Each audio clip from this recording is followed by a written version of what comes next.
Six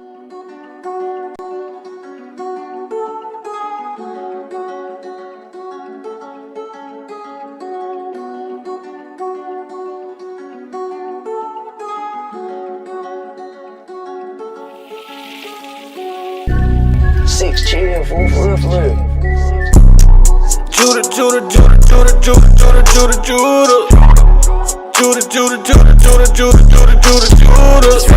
Judah. King Asa was Judah. Don't crowd me up, who gon' rouse me up? Alistair Crowley, your time is up. It's a big mess, I gotta clean it up. Esau, the end of my kingdom's up. On the eagle's neck, I'll press. I woke up from my rest. My rulership is up next. No vex. Judah.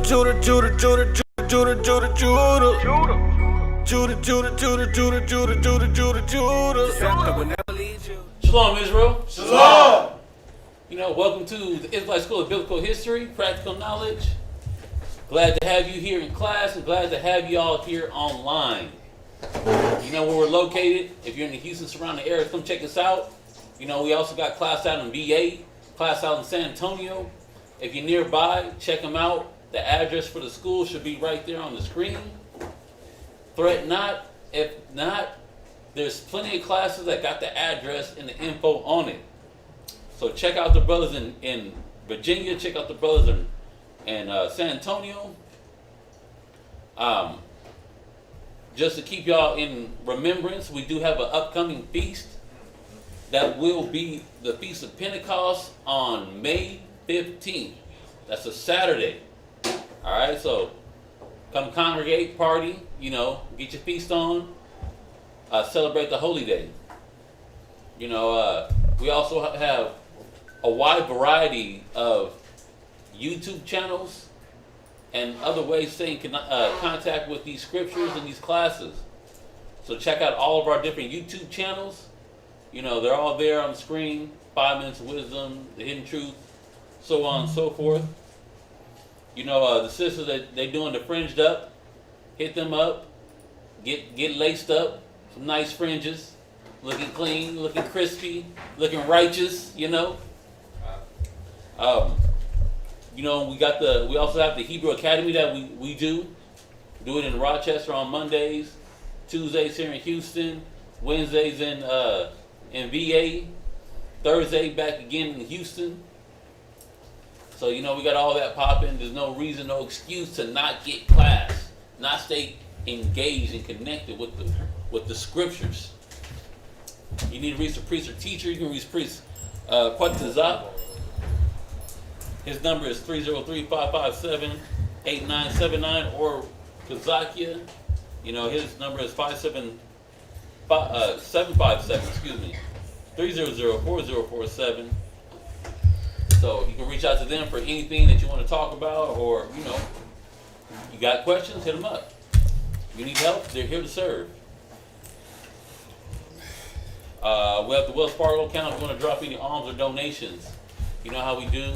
It's not mandatory, but if you want to help out and support, drop it. We also have the business, Sweet Ambiance. You can get all your aromatherapeutic oils, keep you smelling good. Everything that you will ever need to keep yourself or your person smelling good is there for you. That's it for the announcements. We have a very impactful class. Impactful. It's gonna touch. Like if your heart was like a guitar or a what's the one when you play it like this? A harp. A harp. What's the big one called? Is the big one called a harp too? Or what? Huh?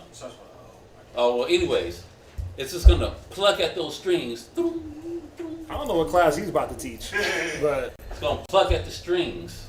I'm not doing all that. So, but no, we got a good little one. It's we're gonna talk about love. So yeah, you can title this one. And I know y'all gonna be like, oh, see, he gonna take shots and he gonna go in. Sucker for love. Bad days. I got the Band-Aid, peroxide, and Neosporin. It's the Bible is the Band-Aid. The Apocrypha is the Neosporin. Right. And my kind-hearted words, It's peroxide. Right? And I mean, come on. You know, we definitely got to bring out all aspects of all topics that we talk about. You know, but love is one of those things that it's been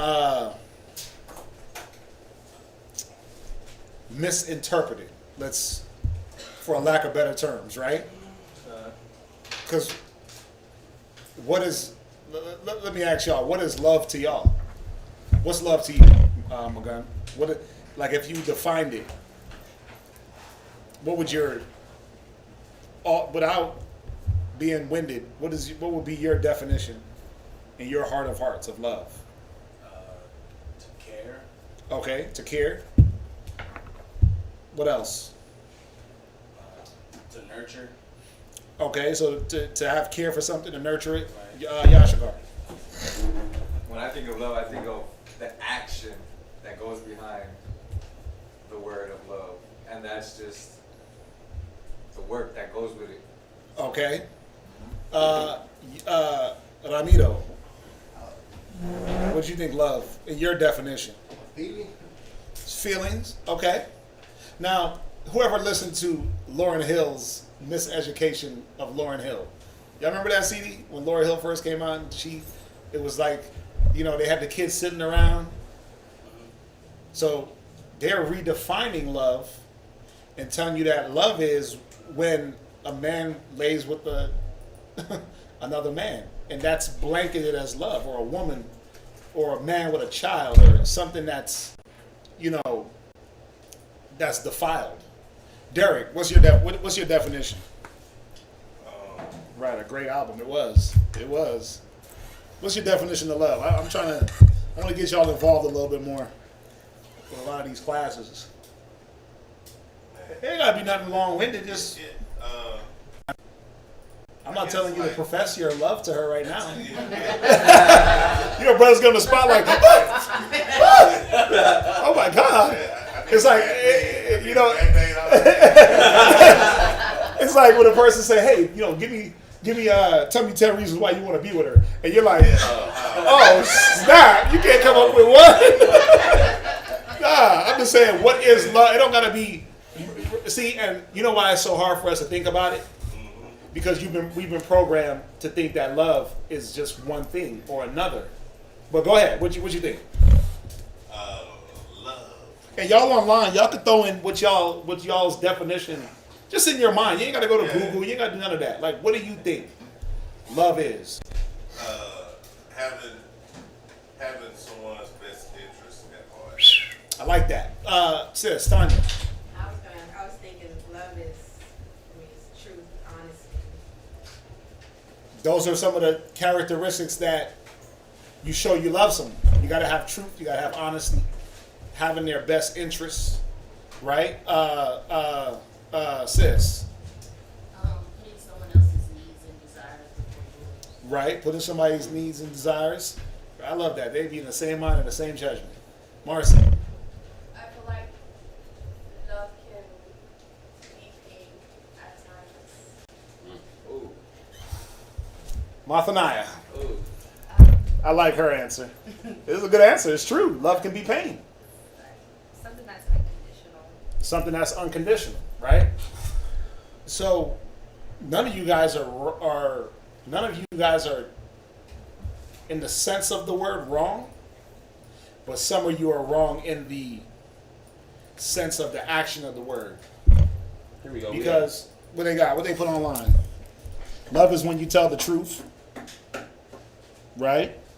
Love is the strongest version of a friendship. Love equals correction, right? What else? Is that it?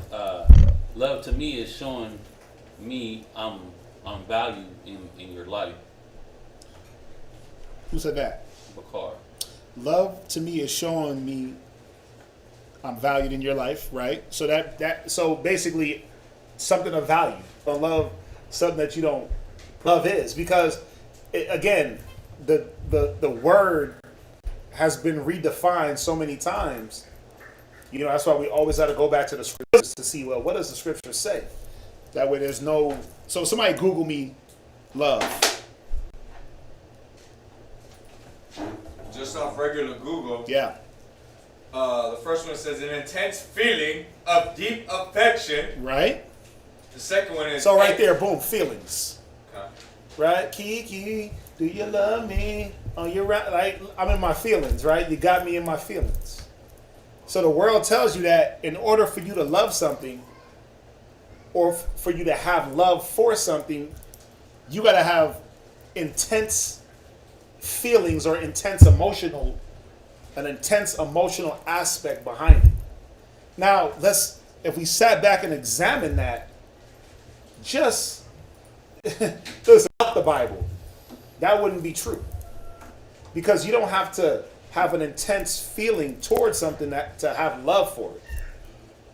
Now, having the intensity behind it, that would help the love maybe go a little longer, but always not the case, right?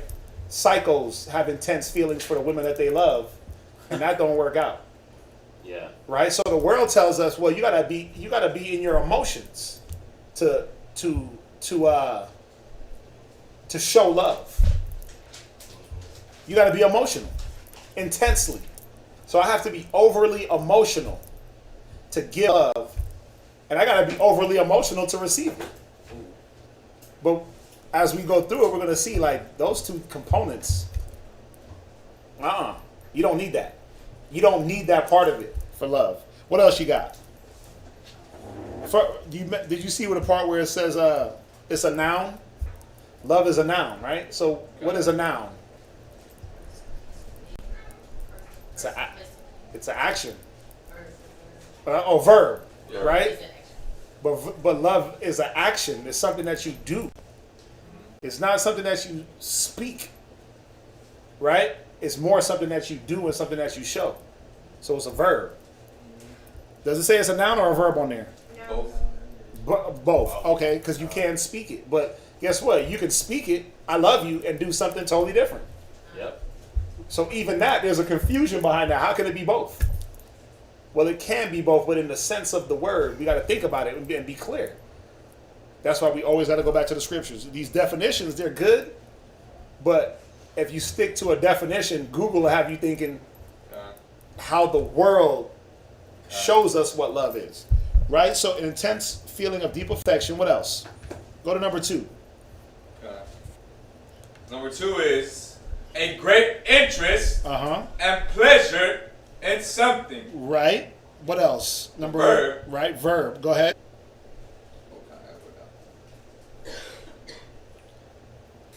Yeah, feel a deep romantic or sexual attachment to someone. Now, we know that's not always synonymous with love. I love this brother, right? I love you all. But there's not a deep sexual or romantic attachment with that. You see that? I'm not deeply in love romantically with this man. But there is a deep love. But I'm not sitting here crying either. Right? No. I love you, brother. Oh my God. Remember the I love you, man? The Bud Light commercials? Yeah. Right? So the reason why I'm going at it this way and bringing out this definition is because the world is trying to program our minds into, like he said earlier, the tear jerking, right? The heartstrings. Yeah. Pulling your heartstrings at every moment. Everything is about getting a person into their feelings, getting you overly emotional, and that overload of emotions does something. It clouds judgment. It clouds, discernment and discretion. So if I'm overloaded with emotion towards a person, I'm gonna block out the things that I need to see because my emotions are gonna cloud my judgment, right? But they don't say, "Oh, you in your emotions. You're in your emotions." They say, "Oh, you in your feelings," but then they say, "Oh, that's love." You see that the world teaches us that to love, you have to be overly emotional. Now, and then along with that, right? What comes the expectations? Because you had that, right? Con. What comes along with the expectations of what the world promotes as love? Like to Like- show my overindulgence in feelings, how do I express that towards my significant other? You have to do something for Valentine's Day. You got to get flowers. You got to get candy. You got to celebrate anniversaries.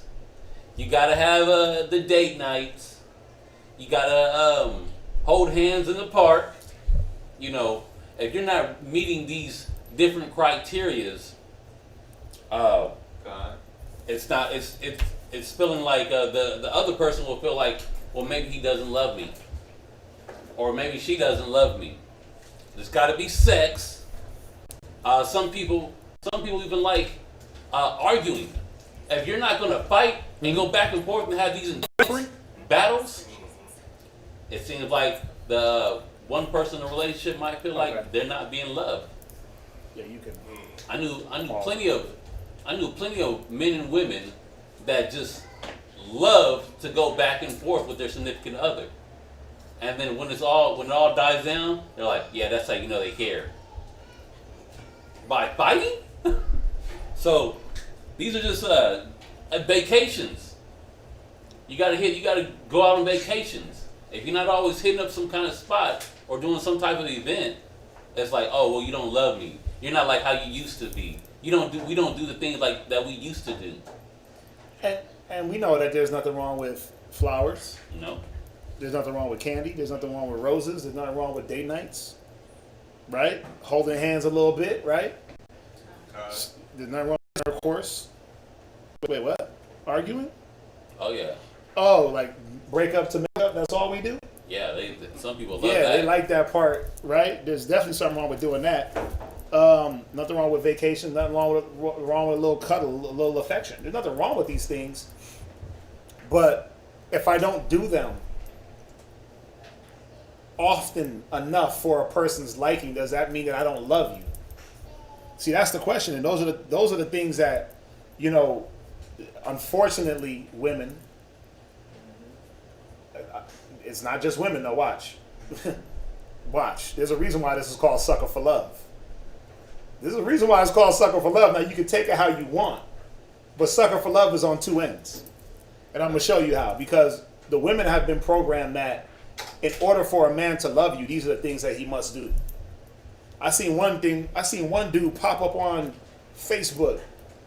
This nigga was out of his damn mind. He was like, listen, bruh. He was basically talking to the bros. He was like, listen, you ain't called her. You haven't cashed after her all week. You haven't paid none of her bills all week. So don't hit her up. Meaning, you can't get none of her time if you haven't done these things. Leave room for the next dude that's doing that. Wow.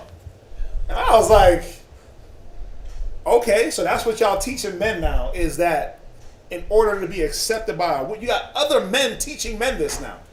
In order to be accepted by a woman, he got to have that. He got to be sending her something on Cash App every week, or he got to be paying a bill, or he got to be buying a bag or sending her. Like, I'm like, what are you talking about? That's insanity. Real men don't have to operate like that to get that love. You see that? Real men don't have to operate like that, because that's not love. But that's what the world is telling us. Yeah, the only way he loves you, sis, is if he's breaking the bank, right? If he's spending that money, if he's cash apping you, if he's selling you, Buying expensive gifts. right? What else?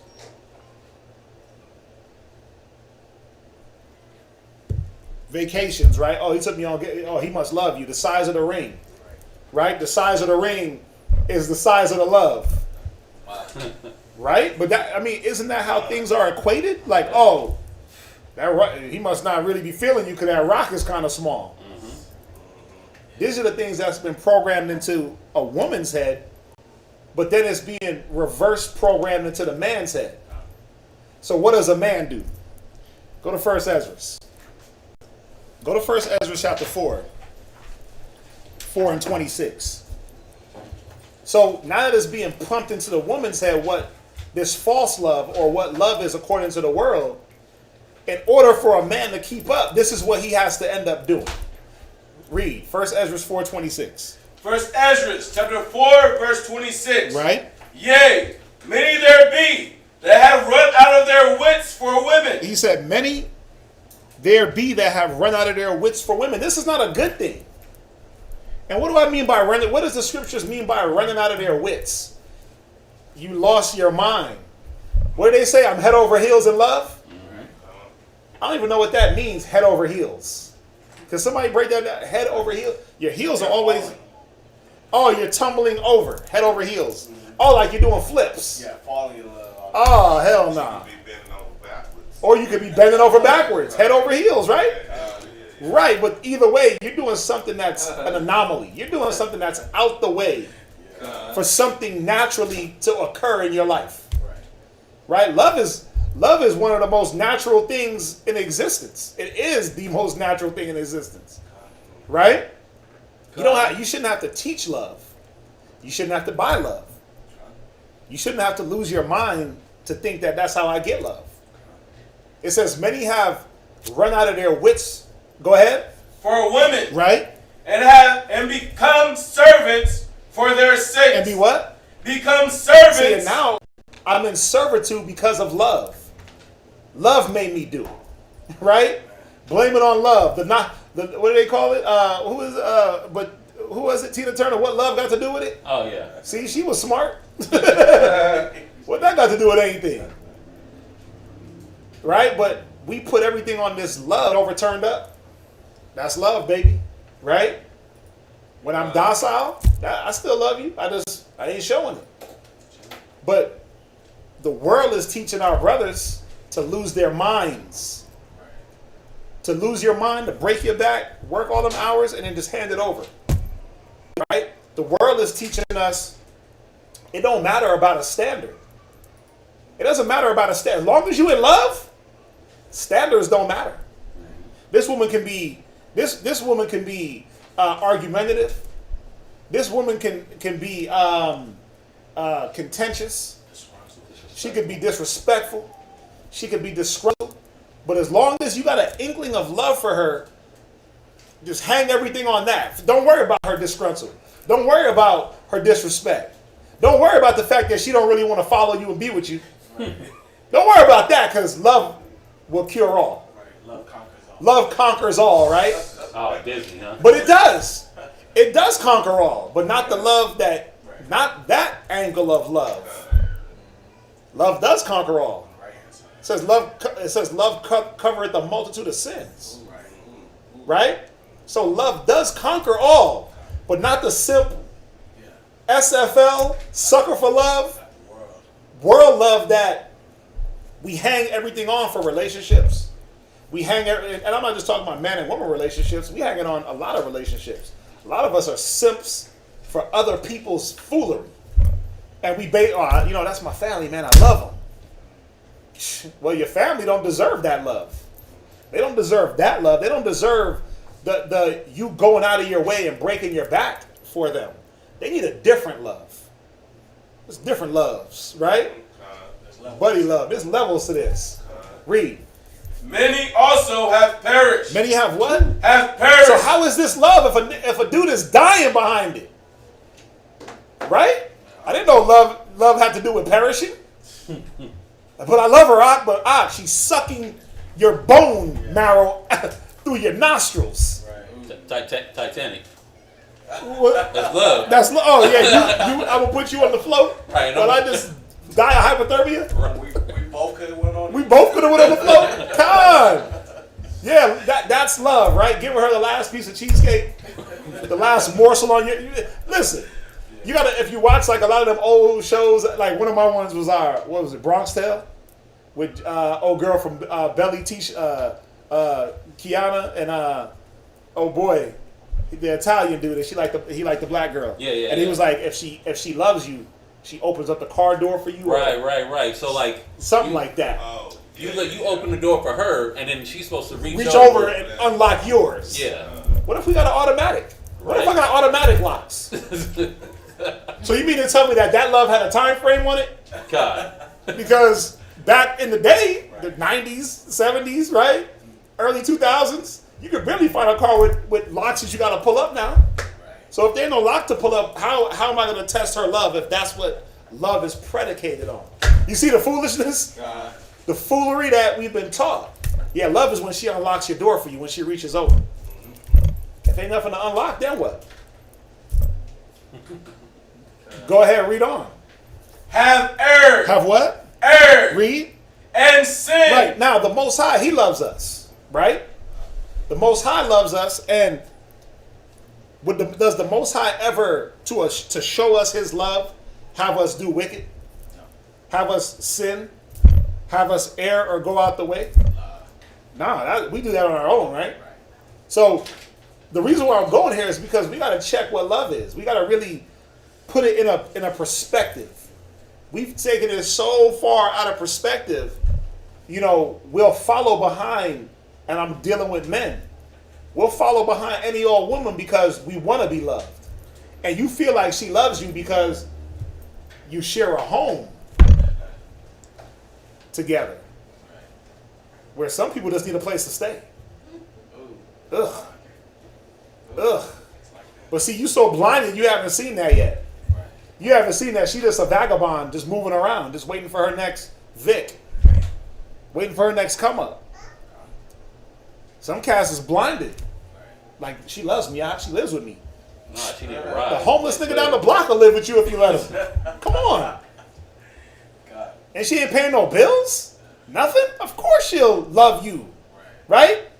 Of course she'll love you. Oh yeah, I'll live with you. Use up everything, right? Might even give you some every now and then. Just to suffice. I know I ain't paying no bills. Cooking, cleaning. I know I'm disgruntled. I gotta at least disguise my disgruntledness with a little bit, right? Gotta give them a little taste. Keep them in love. Right? I mean, come on, man. Let's be real.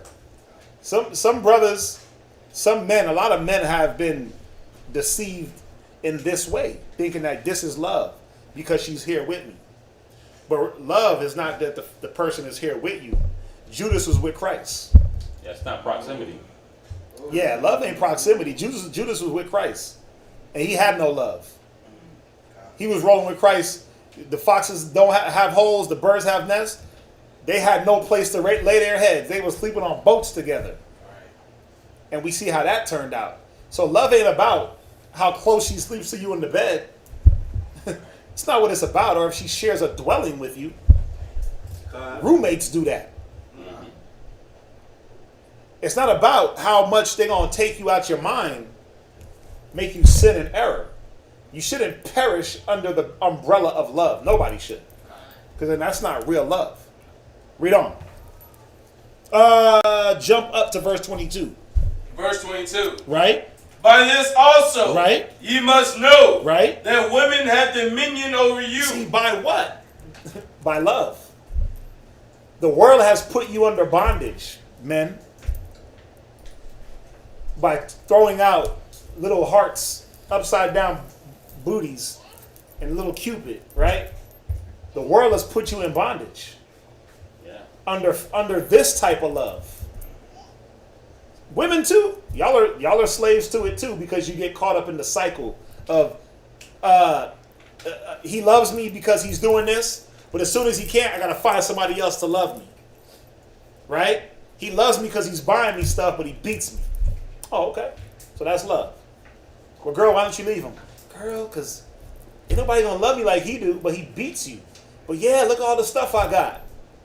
Right? Look at all the things that he gives me to make up for it, or to suffice, to show his love, right? Once that stops, I got to find the next person that's going to do that and more. And I'm not going to break the cycle until I'm really I got to be pulled out that cycle of that fake love, that love that it's not really love, that love that's damaging.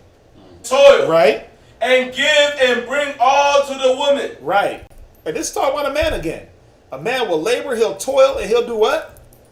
Bring all to the woman. Right, because this is how I promote love. This is how I show her I love her. I see an old Jew on Facebook.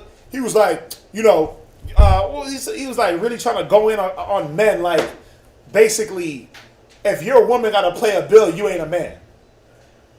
Yeah. And I'm like, well, guess what? I must be a little ass boy then, because we share these bills. I'll take the load. I'll take the burden, but I mean, come on, you mean to tell me that she can't do nothing? Right. She can't break off a little piece of nothing? Bruh, but see, this is what's being promoted in our people. And it's our own people telling our own people this. Like, yeah, my wife, you know, she ain't had a bill in her name in 30 years. Well, you a dumb Negro. Right. I'm sorry. You a dumb Negro. But that's his prerogative. But that's not what the Bible says. Because, and there's nothing wrong with a man paying every bill. There's nothing wrong with it, right? If he can do it, nothing wrong with it. But what does that woman bring to the table? What lessons are you showing her down the line? If she's not being a contributor in every way in the relationship. Well, how does she contribute? Well, she cooks and cleans. Okay, next. Next, that was their God-given gift, right? To burn something. Next, there got to be a contribution on all aspects, right? There's nothing wrong if you bear the burden, and she might water bill, this bill, that, but something. You gonna have a 50-year-old, 5-year-old? Something happening, she don't know how to work the app to pay the water bill. She don't know how to pay the rent. I mean, it's evil lessons that are shown. But the point is, they make it a man and love thing versus a knowledge and wisdom thing. You're not a man and you don't love her if you make her pay for her own car that she drives. Okay, cool. Well, then she shouldn't have a car, right? I mean, we got to be real about it. How can I, under the banner of love, take on every single burden? It's not what love is. The man is perishing, and what's going on with the woman? And then if she's not the one that's uplifting, promoting good words in his ears, because it's not, oh, you know, I appreciate what you're doing, but it's, listen, if you ain't got this coming in the way it's coming in, I'm up. Right. That's where cats break at. The fear of losing her. The fear of losing him because of what I'm not bringing to the table. Because I can't provide that month or that week or that year. Right? Read on.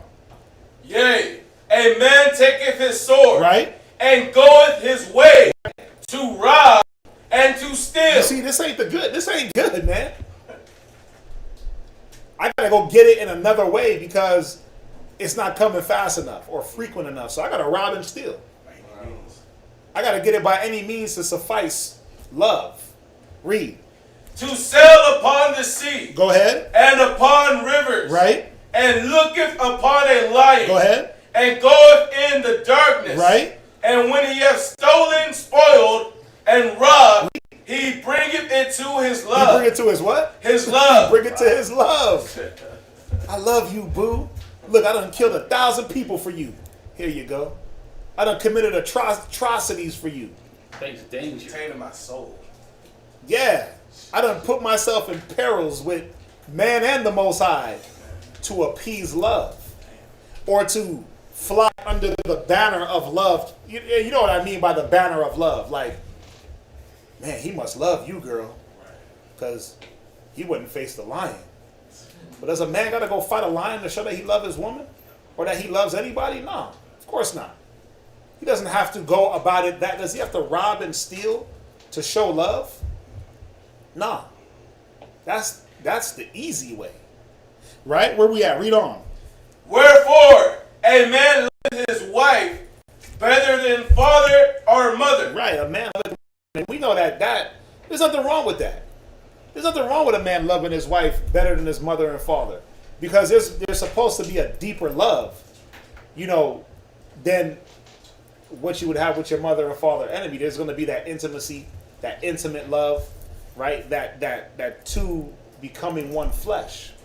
But if I got to do all the previous said things to show I love you, I'm good. And guess what? Y'all all better raise y'all hands. No, let me stop. But we all did, as men, come on, man. We did some weird stuff for women. Don't front. Don't front, man.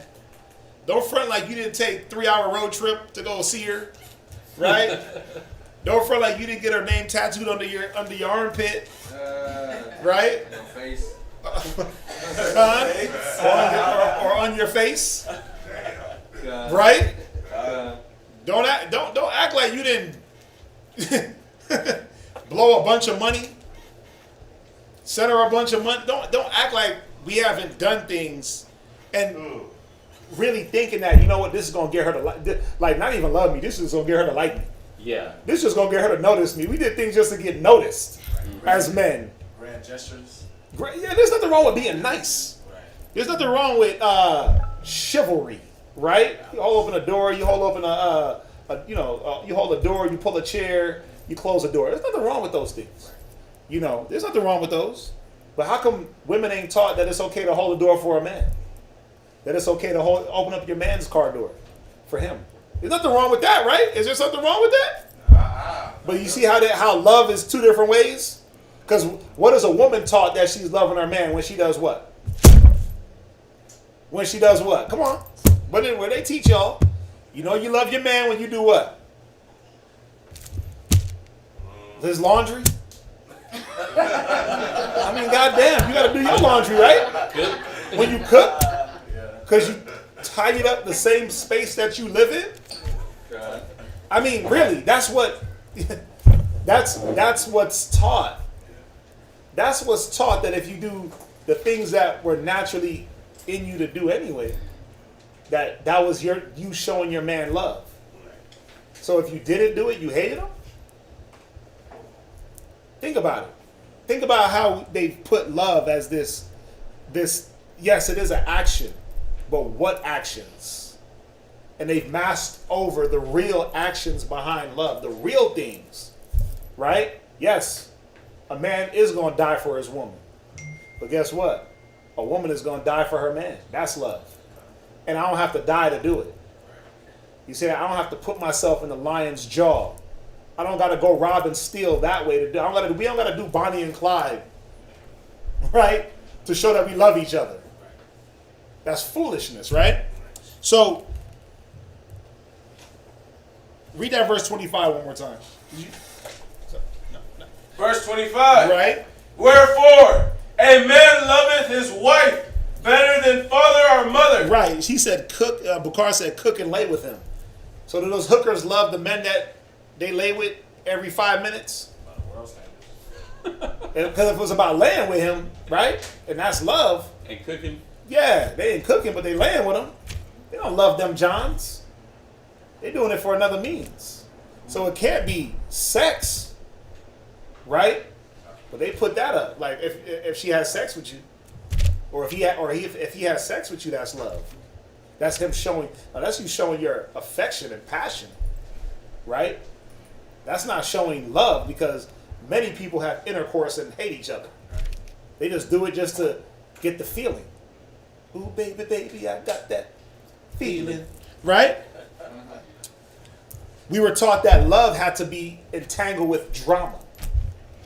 Like he said it. You put it down, right? About the what was it? The arguing and the fighting, the making up to breaking up, right? That's all we do. We make up, we break up. That's all we do. First you love me, then you leave me. That's a game for two, right? Hell nah. Who got time for that? That's not love. That we gonna argue, then you gonna leave me? Go love somebody else and then come back? Bruh, I'm good. Yeah, I don't want that love. I don't want that love. I want that greatly defiled love. But see, again, you got men that think that that's what they have to put up with to achieve love. You got women that think that if they're not arguing with their man and that's going to invoke the passion, you know what I mean? You know how you have that, you have those fiery couples that they have that passion and fire in between them, but they think that we can invoke that through arguing and fighting, and then when we make up, then that's where the passion comes in. You see that? And that's love. We're just reuniting our love. See, we've been taught that love has to be like not just emotional, but now drama filled. Like if it ain't Jerry Springer, if it ain't on some talk show, if I'm not busting you upside the head with a bottle, if the cops ain't coming every other day to the crib, ain't no love in this house. Yeah, if you ain't yelling, raising your voice, slapping me upside the head. Yeah, if I'm not yelling you said what? Yeah, burning them, bleaching them, right? Thin line between love and hate, right? Oh yeah. She loved them so much. What did she do? She set his whole damn house on fire. But then what did that teach women? That left eye, right? Andre Rison burned his whole house down. But what did that teach our women? That this is love, to burn his stuff up. Listen, I remember my first rib way back. I remember I used to live next door to the brother, one of the Kazakh's actual brother. I used to live next door to him. We were in the same complex, so he lived like just next complex over. And my rib, at the time, she swore up and down I was with another chick. And I'm like, and? You know what the Bible says. But I wasn't. I come home, and I'm like, damn, whose brand new Timbs are those? I was like, oh, those are my brand new Timbs. She started throwing my stuff off the balcony in the snow. Brand new Timbs I ain't worn yet. Dang. That you didn't want to get snowed on. Brand new clothes. I was like, wow. And it's like, oh, you know what? She's doing that because she must really love me. That was my young 21-year-old, 19-year-old thought. Like, man, she must really love me if she's throwing myself off the damn balcony. She must really be in love. She's so emotionally charged off of what I'm doing. Yeah. And you would think that it was a good thing. Like, damn, she must be in love, man. She's trying to hold on to me. Mm-hmm. Right? But that's what's taught. That if she ain't throwing stuff off the balcony, if she ain't crashing her car into your car, right? If she ain't calling the cops on you, right? If she ain't chasing you through the mall with a camera, spying you out, just all the weird stuff you see on social media. Key in your car, busting your car, your house windows out. That ain't love. She don't care enough. So they teach us. So go to James real quick. They teach us that there has to be this influx and this constant influx of drama to achieve love, right? But where does that come from? James 3:13. Read. The book of James, chapter 3, verse 13. Go ahead. Who is a wise man? Right. And endued with knowledge among you. And you know why I like this? Because I like the scripture a lot because it's asking a question.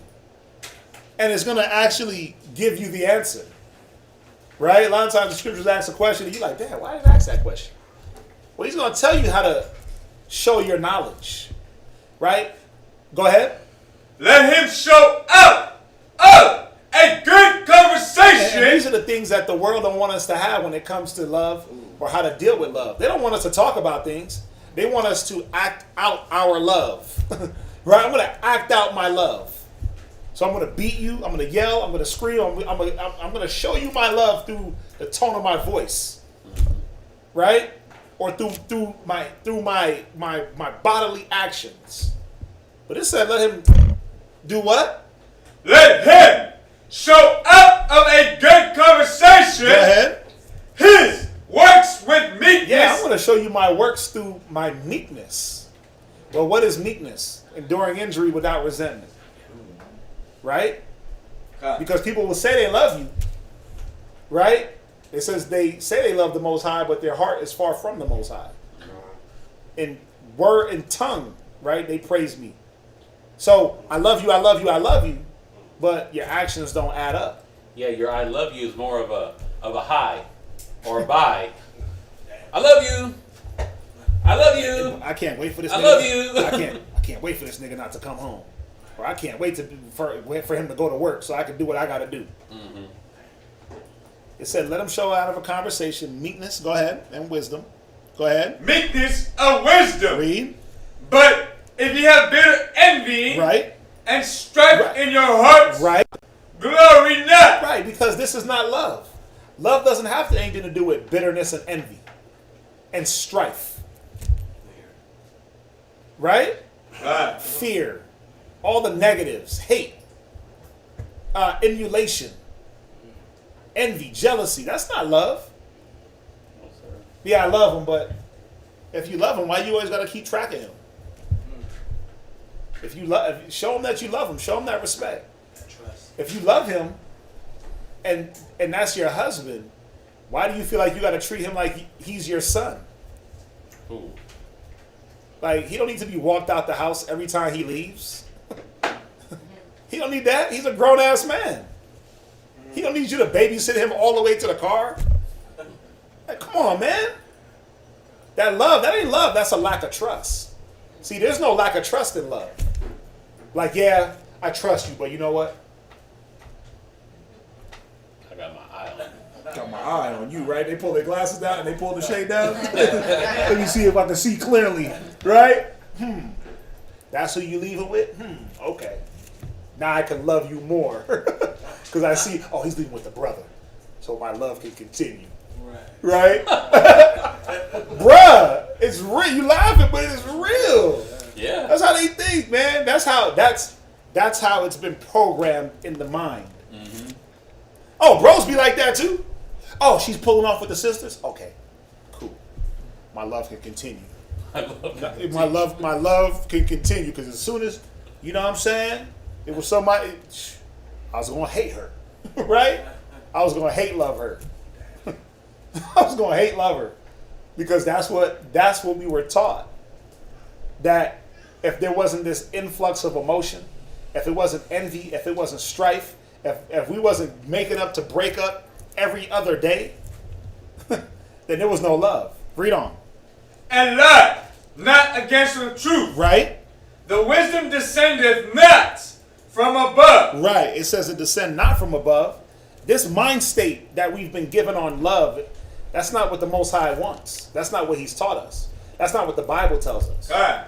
That there has to be fighting in love. That there has to be, anger and jealousy and an overindulgence of my emotion towards you to love you. I mean, let's ask ourselves: did Moses love the people? Was he sitting there crying every time something happened? Hell no, he wasn't crying. When they wanted to kill him, did he sit there? Man, I love y'all.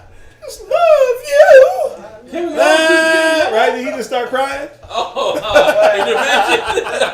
He just love you. He just start crying like the dude. You know what I'm talking about, right? Moses didn't just start crying because he wanted to show his love towards the people. No, you know what he did? He went and stood in front of Pharaoh. He did what the Most High commanded him. And he stood up in front of Pharaoh and said, let my people go. You don't want to let them go? Okay, well, I'm going to go back. Talk to the Lord. He went through a process to show his love for us, for the people that were there. David, right? David loved Saul, right? How did he show it? No, he showed it by not killing him, by not putting his ass in the dirt like he should have. He showed it that way, by not killing his brother. You see that? Where we at? Read on. But it's earthly, sensual. Right. There's no disrespect in love. There's no disrespect. That earthly, sensual. You see that?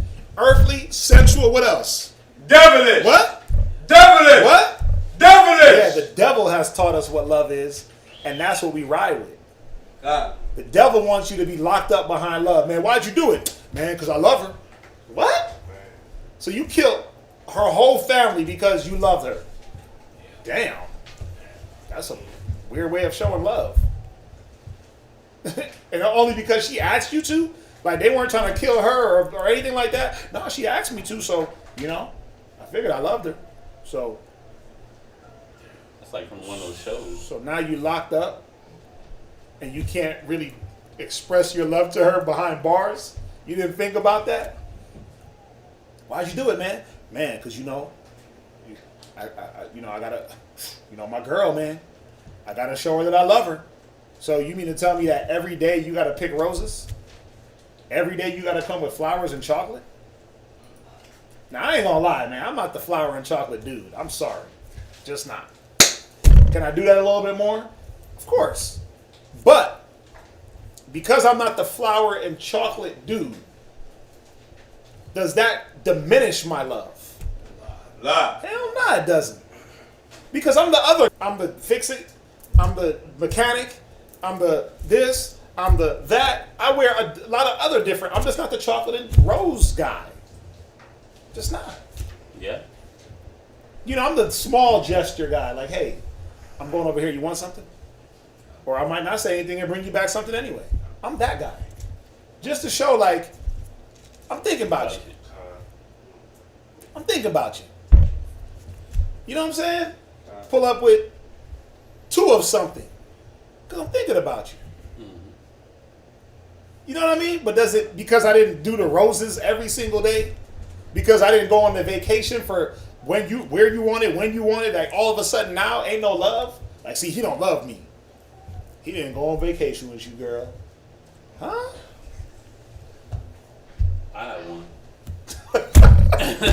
That's the way you said that. You're He's like, judging. Yeah, you just made me think. damn.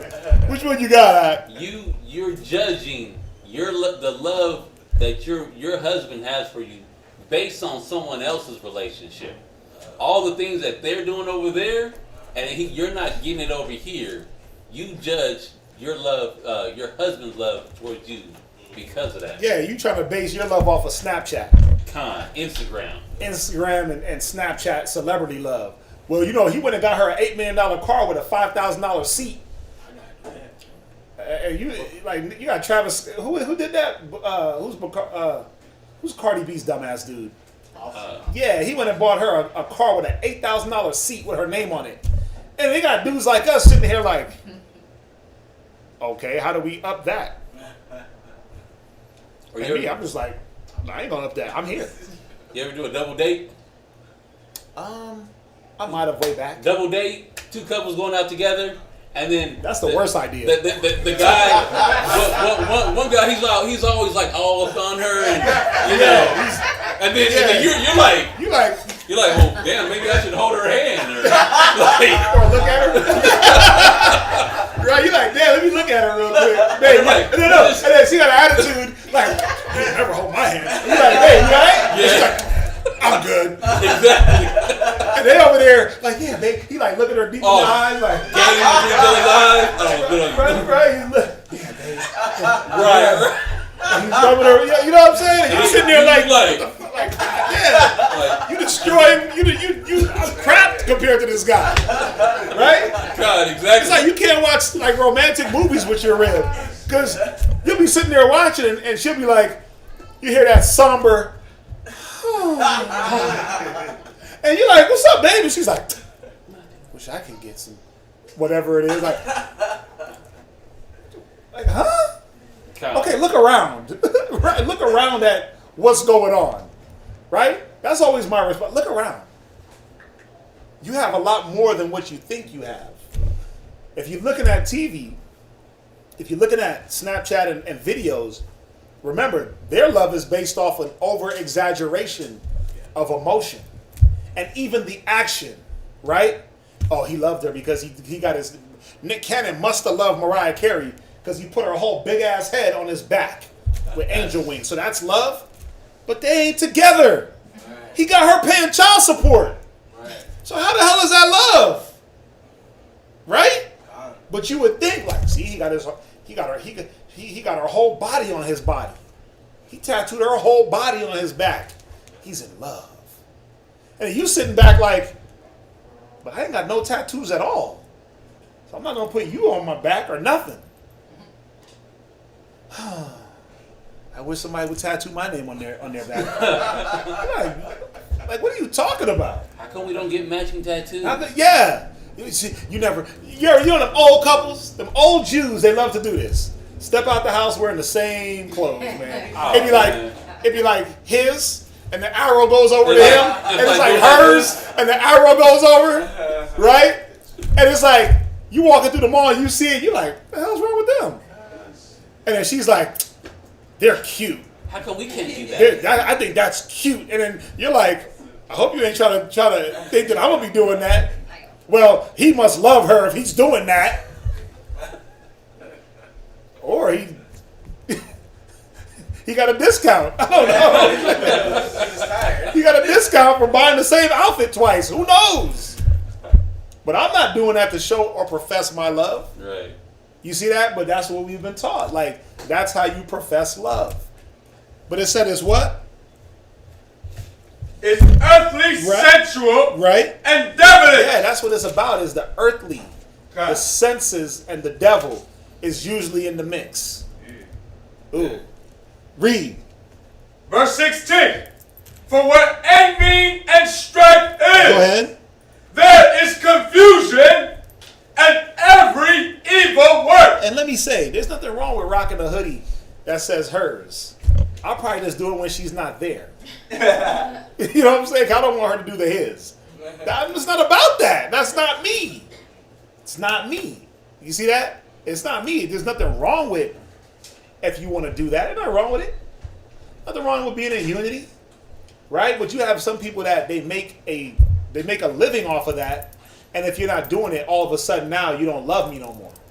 And that's what we got to get in perspective. So I want you to get me the definition of love in the Webster's 828. I'm going to show you how love has changed over the years. You see what Google's definition, they gave you this short, sweet, little whack definition, right? Telling you to be emotional.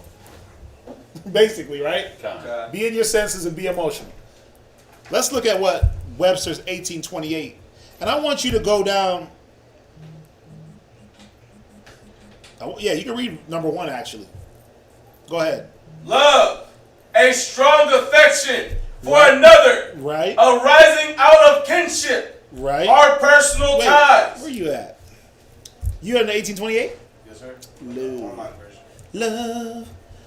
Read that for me. Gotcha. I'm gonna read it from here because that might be a little different.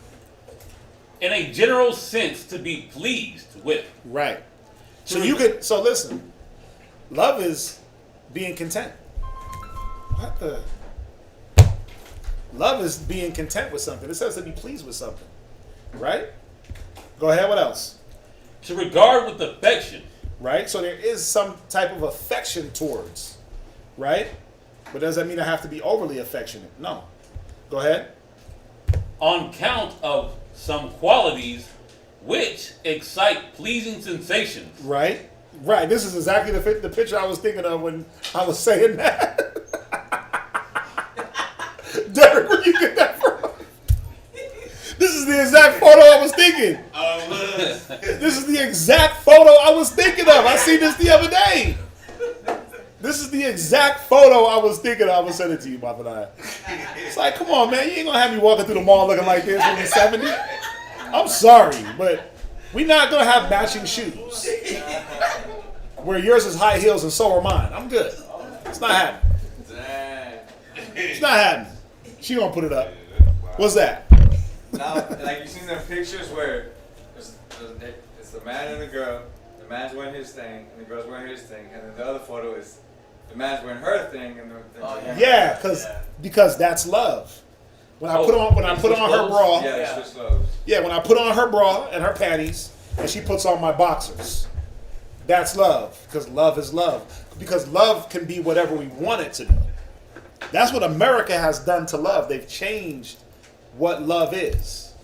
You see that? So we're going over this definition.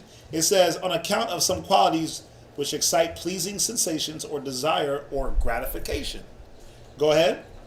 We love a friend on account of some qualities which give us pleasure in his society. Right. So I want you to jump down to, because all it's going to do is just give you a few examples. I want you to jump down to number 2. Number 2. To have benevolence. Right. Or goodwill for. Right. To have benevolence or goodwill for. Now, we know the scriptures go, Corinthians 7 talks about the due benevolence between a husband and a wife. But benevolence, that's all it is just having someone else's, you and Derek both said it, each other's best will at hand, right? Or best interest at hand. So, do I have to be overly affectionate or overly in my feelings to have your best will at hand? No. Hell no, I don't. Listen, Half the people that we're literally putting our lives on the line, well, not even half. The billions of people we're putting our lives on the line for, that we've given up our lives for, we don't know them personally. So how can I have any type of affection towards them in that sense of the word? You see that? How can I have any type of love in that? If it was about emotion overly, if it was about affection overly, how can I show that to people I haven't met? How can I have it for somebody I haven't met? So there has to be a median ground of, okay, this affection, this love, this emotion. It's there, but I'm not riding these emotions. Because what happens when they're not there? Do I hate them? You see where I'm going with it? So read on. It says benevolence or goodwill for it. Jump down to number 1. An affection of the mind excited by beauty, right, and worth of any kind. Right. So I might love something because I see its worth. I see the worth of something coupled with the beauty. Go ahead. Or by the qualities of an object which communicates pleasure. Right. Sensual or intelligence. Or intellectual. Intellectual. So I may be in love with intellect. The intellectual qualities of something. You see that? So love is not predicated solely on a physical, sexual, right? Intellect. What they call a person that loves a person for their smarts? It's so sapiosexual. Yeah. Right. Now, but even that, they take that so far, right? They take that way, way left. But I'm gonna show you. Watch. Go ahead, read on. It is opposed to hatred. Read. Love between the sexes is a compound affection consisting of esteem, benevolence, and animal desire. You see how it's showing you that there's more than just one thing or the other? Love is a coupling of a few different things. The animal desire is the sexual arousal, right? The benevolence is the goodwill towards that person. And the esteem is seeing that, man, this person is someone that's valuable. They could be valuable in my life. I could be valuable in their life. See how that's love? So the world, show you how the world don't have love. Because does the local pimp, playboy out in the streets have any esteem for the next woman he's going to be with? Not when he's rapping about, when I hit her, I'm going to toss her to my homeboy. Right? That's not no love. That's not no love because he doesn't have no esteem for that woman. You see that? So love is all these different elements being put into play. Not letting one override the other because then I'll be overbalanced in one or the other. You see that? Now I'll be too emotional. Now I'll be too carnal. You see that? Now I'll be over righteous. You see how it all has to be perfect? Right. Read on. Love is excited by pleasing qualities of any kind. Right.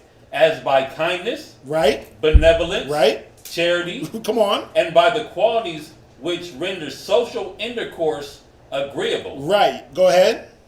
In the latter case, love is ardent friendship or a strong attachment springing from goodwill and esteem. Right. And the pleasure derived from the company, civilities, and kindness of others. See, love is about being civilized and kind. It ain't about arguing and fighting and she loves me because she beat me up. She punched me in the face and I didn't hit her back, but she's showing me love. Love is kind. You see that? So, from there, let's go to Deuteronomy 7 real quick. You're going to come in with Thessalonians. 7 and 7, read. The book of Deuteronomy chapter 7, verse 7. The Lord did not set his love upon you. Right, so was the Lord sitting there crying? He was sitting there crying, losing his damn mind, going out of his wits for Israel? Or was it something else? Did he regard us as people that could be esteemed? Did he look at us for our qualities? Did he look at us, and it's going to tell us, go ahead. nor choose you, because ye were more in number than any people. Go ahead. For ye were the fewest of all people. Go ahead. But because the Lord loved you, Read. and because he would keep the oath which he had sworn unto your fathers. Right, you see that? This was about principle. He loved us because of the oaths. He loved us because not the fact that we were the largest or the greatest, but he saw that we were something that could be esteemed. Because wasn't the promise to make us the largest and the greatest? At the time, we were nothing. When we were down in Egypt getting our backs broke out by the Egyptians, was the Most High just up in the heavens crying? Like overly emotional? Like, oh my God, I love them. My children. And bawling tears from heaven, and when it rained, that was God crying? No. He said, you know what? Let me seek out a man that's going to do the will that I need him to do. Let me put my love to action. The right way. Let me pull them out of their dross, out of their destruction, out of this slavery. So he put words in the act. He put his feeling into an action. Well, I love them, but I'm going to just keep them in Egypt. That wouldn't have been love. Like, where's the love there? Well, they got to learn lessons. Well, we learned enough. 300 plus years. So he showed us love by getting Moses involved. Go ahead. Hath the Lord brought you out with a mighty hand. Right. And redeemed you out of the house of bondmen. Yeah, you see that? He redeemed us with a mighty hand. He put his power to use. He did everything in his power to show us, I love you. Go ahead. From the hand of Pharaoh, king of Egypt. Right. Go to 1 Thessalonians 4:9. Right.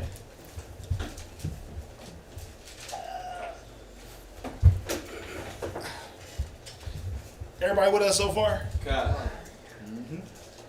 1 Thessalonians chapter 4 verse 9.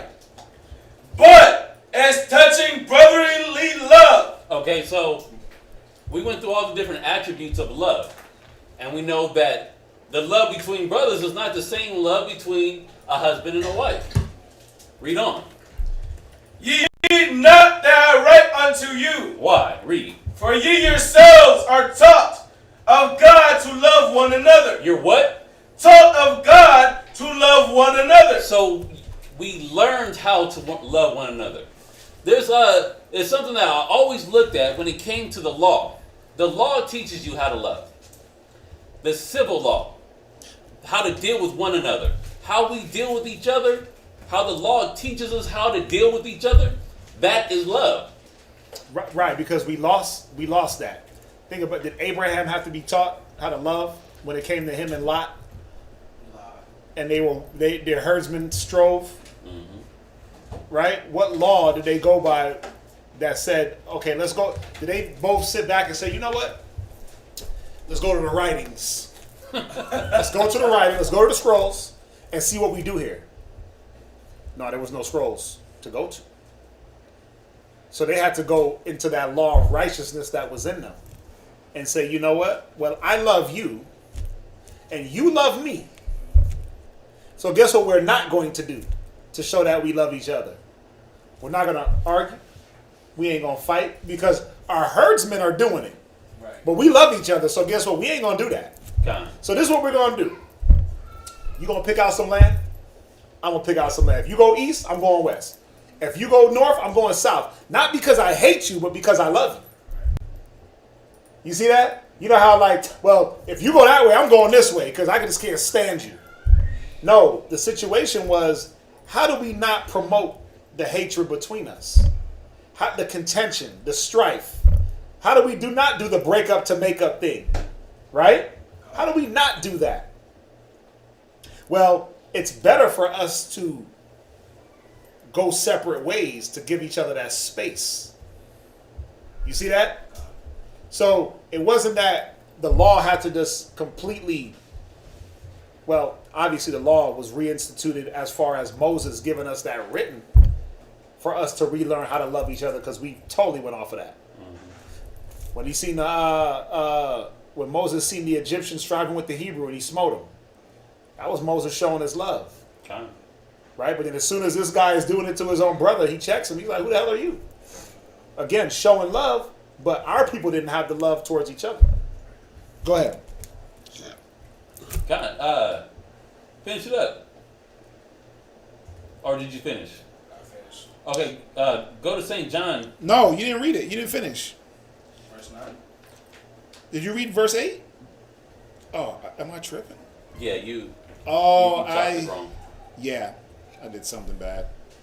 I'm sorry. Yep. Go to St. John chapter 15 and verse 12. Oh, I did chop it wrong. You're right.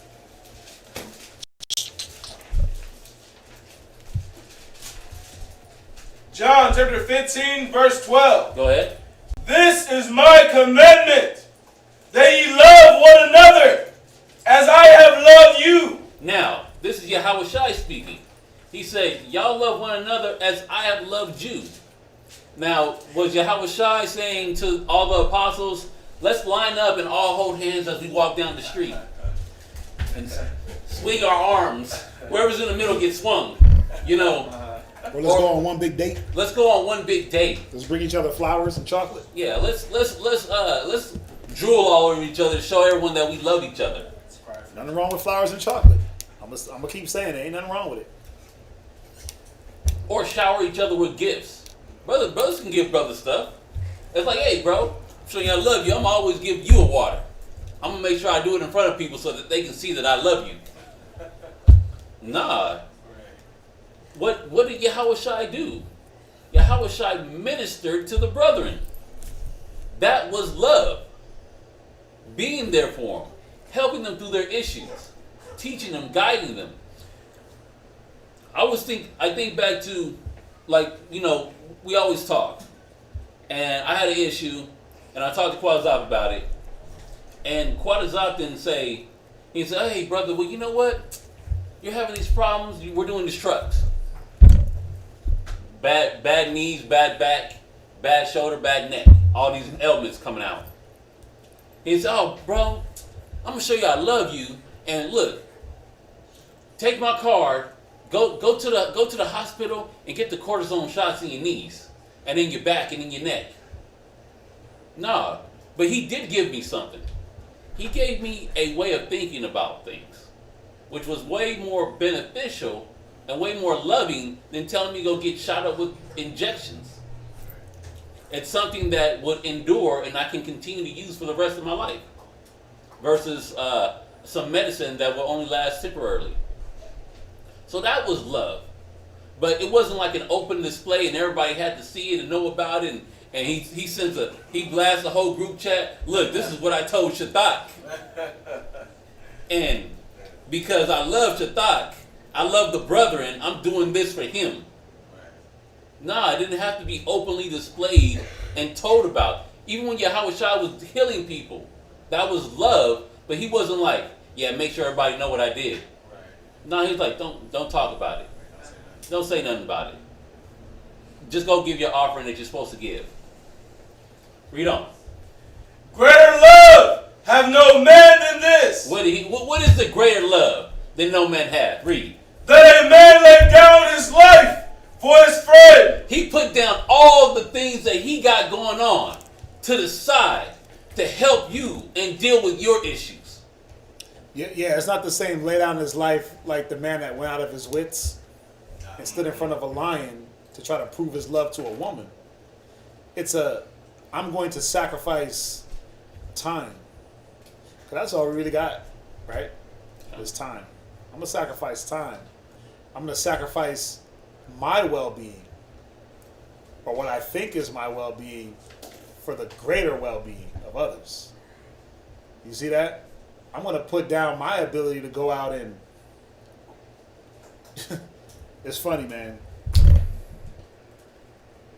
You know, y'all know how we roll up in here, Yeah.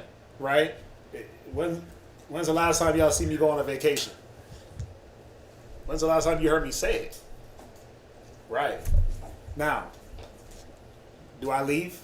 Do I take trips? Of course. Right? I go to other states to do the same thing I'm doing here. Okay. Right? Like Rochester. I'm ready to go to Rochester. I can't wait. But you know what the crazy thing about Rochester is? I'm going to go there and be doing more there than I'm doing here. I'm not going to have like the second brother or third brother. I'm not going to have that help. Like, hey, go ahead and knock out drilling, right? Or go ahead and start class. I'll be there. I ain't going to have that. I'm going to have to be up early, be up late, be in the mall, class, Hebrew Academy, street speed, like everything. And I'm like, bring it on. Because even in that sense of the word, vacation, it's a break. But it's a break from one thing to do basically the same thing. But who wouldn't love to just go sit on the beach, sip a mojito, little beach chair, right? Dig your feet into the sand. Oh, yeah. Let the sun kiss your body, right? I love that. The waves gently brush up against your feet. Just ever so gently, depending on what beach you're on. Yes, sir. Who wouldn't like that, right? But guess what? I forfeited that. God. I laid that to the side, knowing what I got to do. And if it happens, it happens. We were just on the beach, though, right? Yeah. I died on the beach. Y'all were there. I died on that beach that day. Listen, beach football, all that. I literally died on that beach that day. But we went to the beach. We hung out. You know, you lay it down. You give it up, right? And you do things so that other people can do what you're doing. That's really what it's about. So other people can have what you had. And then see that, you know what? I can give that up too. Let me do the same thing. That's the love. But that should never ever stop. Read on. Ye are my friends, if ye do whatsoever I command you. I love you. If you do what I command you. You know, that's a hard saying because the world also had taught that love is unconditional. Right. I don't have to do nothing to get this love. I don't have to do nothing to earn this affection. I should be able to get all the benefits and amenities without putting nothing in. Because I'm a person. And people should love people. Kind. Right? But Christ didn't operate that way. Like I said, he said, you're my friends. He said, I love you if you do what I tell you to do. Right? Kind. We've been bamboozled by love, thinking that because I'm somebody's child, I got to have love. I got to be loved. No. Love is when you follow and listen and do the right things. Where we at? Give me 1 John chapter 3, verse 16. Yeah, and I said vacation. I know some of y'all are ready. Ready to take my head off on that vacation tip. Yeah. You know what I'm saying? But why do I use that? Because one of the things you give up is the ability to escape. You can't escape life. You can't escape this life. You can't break away from being an Israelite. That's the problem. You can't break away from being a Hebrew. Like, scenery don't change who you are. No. It shouldn't, right? Beach or desert. Still got to use wisdom. Still got to operate with a standard. I still have to be ready to teach. I still have to be ready to serve. I still have to be humble. I still have to be meek. Scenery doesn't change. It should not change the qualities that are in me. You see that? So that's why I said the thing with the vacation, because think about it. When you take a vacation from work, you're not that person, right? You got vacation, Derek, and you got work, Derek, right? Vacation, Derek, don't give a right. He's out. He's gone. Kind. Right? I'm gonna put you on blast, but that's everybody. Kind. Right? When you break from that job, you like, bruh, I don't give a damn about nobody up in there. The whole building could burn. You look at your phone, what the hell y'all calling me for, guys? Vacation! Right? You look at the phone, you toss the phone, boom, right? And you like, I know these niggas didn't. That's an extra day. Hell yeah, that's right. You tag on the extra day for every phone call. Like, man, I wish they would. I wish,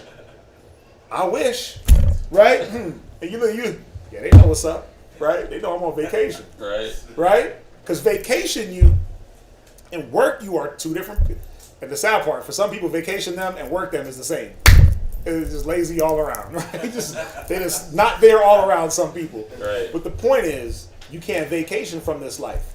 You can't vacation from laying down your life. Because we're laying down our lives for people we never even met. Think about it.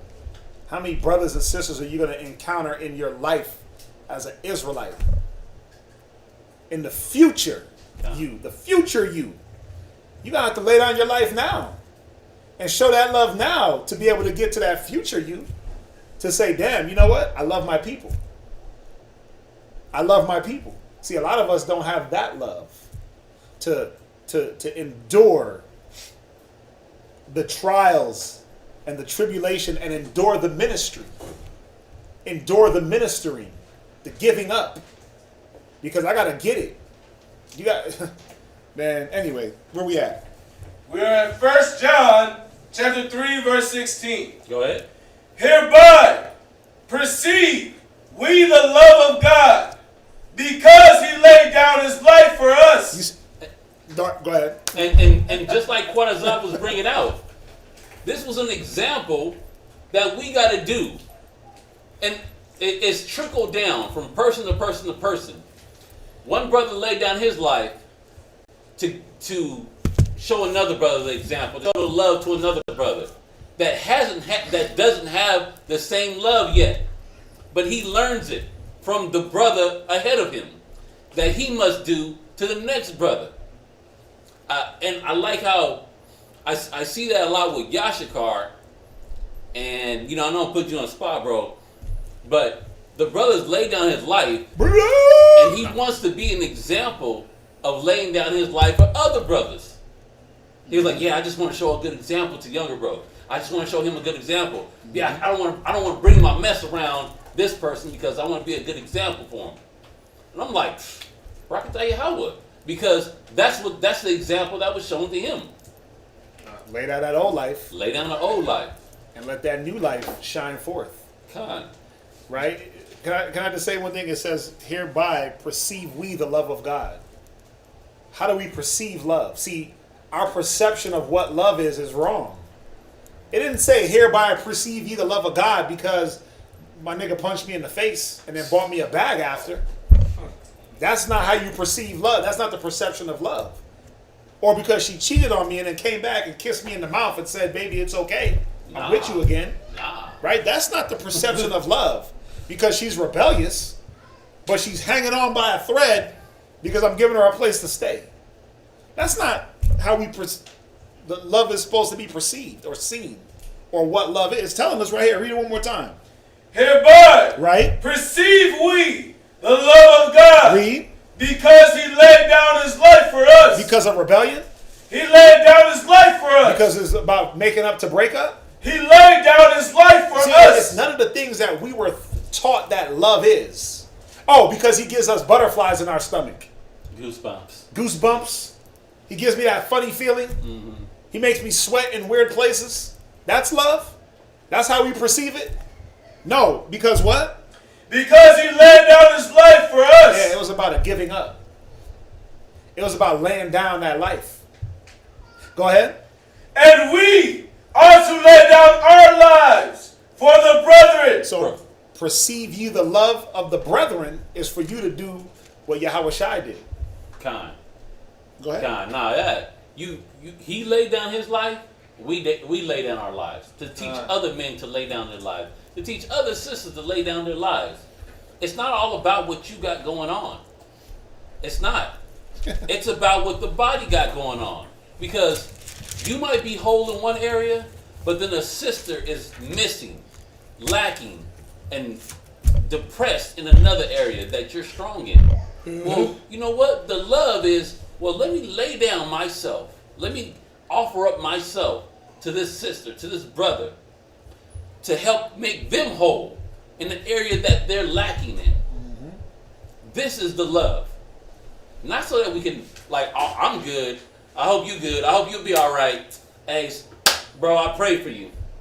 Hey, you know what? I'll send him some prayer. I'm going to face the east. Man, I'm going to send him some strong prayers for you. Nah, that's not the love. That's not laying down your life. All you're doing is laying down a half a minute. to send him some prayers if he actually really do it. Read on. But whoso hath this world's good, Go ahead. and seeth his brother's have need, and shutteth up his bowels of compassion from him. Yeah, like if you like, okay, yeah, I'm gonna pray for you. I got you. You're on my prayer list. I'm a prayer warrior. That's that church stuff. Prayer warriors. Ain't no prayer warrior help me pay a bill when I was running late. Ain't no prayer warrior help put gas in my gas tank. Ain't no prayer warrior help mend any broken relationship. Praying for you. Did nobody counsel? But like I told you earlier, the example, the way of thinking that Quadazop had gave me, it wasn't even a long combo. That did more for me than sending up 1,000,000 prayers. Because I know he has my back. I know that he has my well-being. I know that he loves me. He don't have to say, hey bro, I love you, I love you, I love you. Here, I'm giving you stuff. I love you, I love you. Look, you see I love you? No, you don't have to do that. None of the brothers have to do that.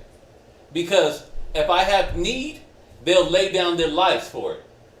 Just like Brother Derek, he'll help out. It was like, look, I know that you need help in this area, mechanically, and I'm mechanically inclined. I'm going to help you. That's love.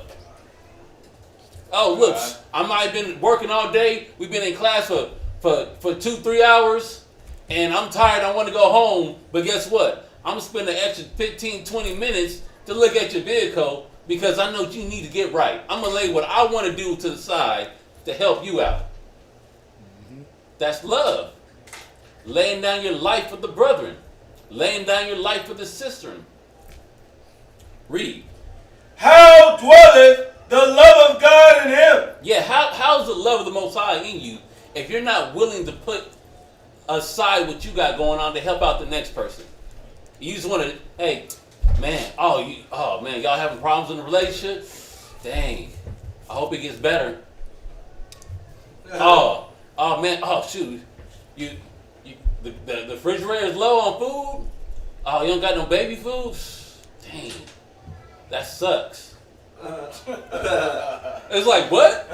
But you sitting fat, healthy, thick. Right. Because that's the world. That's why it says, perceive ye we have the love of God. See, your perception has to change.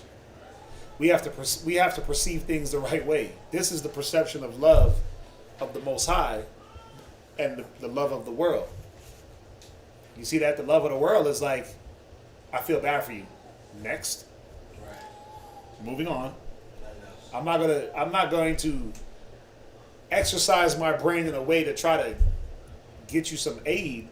I'm just gonna, man, that sucks, man. Like you said, yeah, that sucks, bro. Damn, what are you gonna do? What you gonna do? And, I'm gonna say something. I do that though to bros. They'll call. I'm like, so what you gonna do? I don't do it because I'm not trying to help. I do it because I want to see if brothers is thinking, sisters. I know I can help, but I want to see, are they thinking about ways to accomplish whatever it is? Because don't I do that too? I'm like, man, so what you gonna do? Right? But what you gonna do is always what we gonna do. It's just what you gonna do. Yeah. What are you gonna do? What's the plan? You got a plan or not? Oh, you don't? Okay, well then look, this boom, boom, boom, boom. Okay, boom. Now we got a plan. Or no, I don't know. That's why I was asking you. Okay, cool. This is what you should do. Right? Google's spying on me. Go ahead, read. Read on. My little children, let us not love in word. Let us not love in what? In word. So saying I love you a bunch of times, let us not think or perceive that that's actually love because I say I love you every 5 minutes of the day. Or every time you walk out the house, I say I love you. Or every time you enter the house, I say I love you. Every time I see you, I say I love you. Every time you get bored, you text me, I love you. Con. Hey, like, did you miss me? Wait, but you just went to the store. No. Right. See, you don't love me. What you mean? Because I don't miss you because you sitting right in front of me? Bruh, like, that's how those sucker for love bugaboo stuff. That they want the men to be on. Like, they want the men to drool at his woman at the thought of her leaving to go to the store. It's like, oh my God, they want him to wonder, like, who's she with? Where's she going? Babe, I need you to. Who's that in the background? I hear some nigga in the back. Dude, but bringing up the groceries. That's just the dude on the commentator talking about all Kroger's employees fall to the front. Put it on video. Put it on video. Yeah, put me on a video call. Like, what? We never video call. Nah, I just want to see your face, girl. You just seen it 5 seconds ago. Well, put me on video. I want to see who's around you.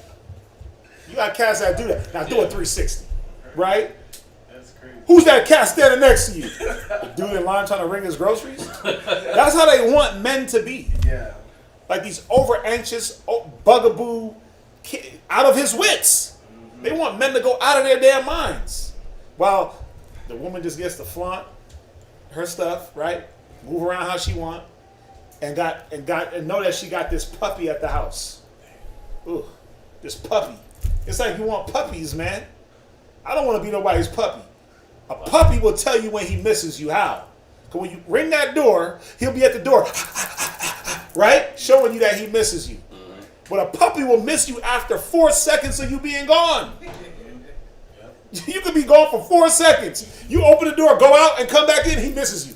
He's all up on you, humping your leg, right? Oh my God, you're back! Got out, went to the door, the dog is going crazy.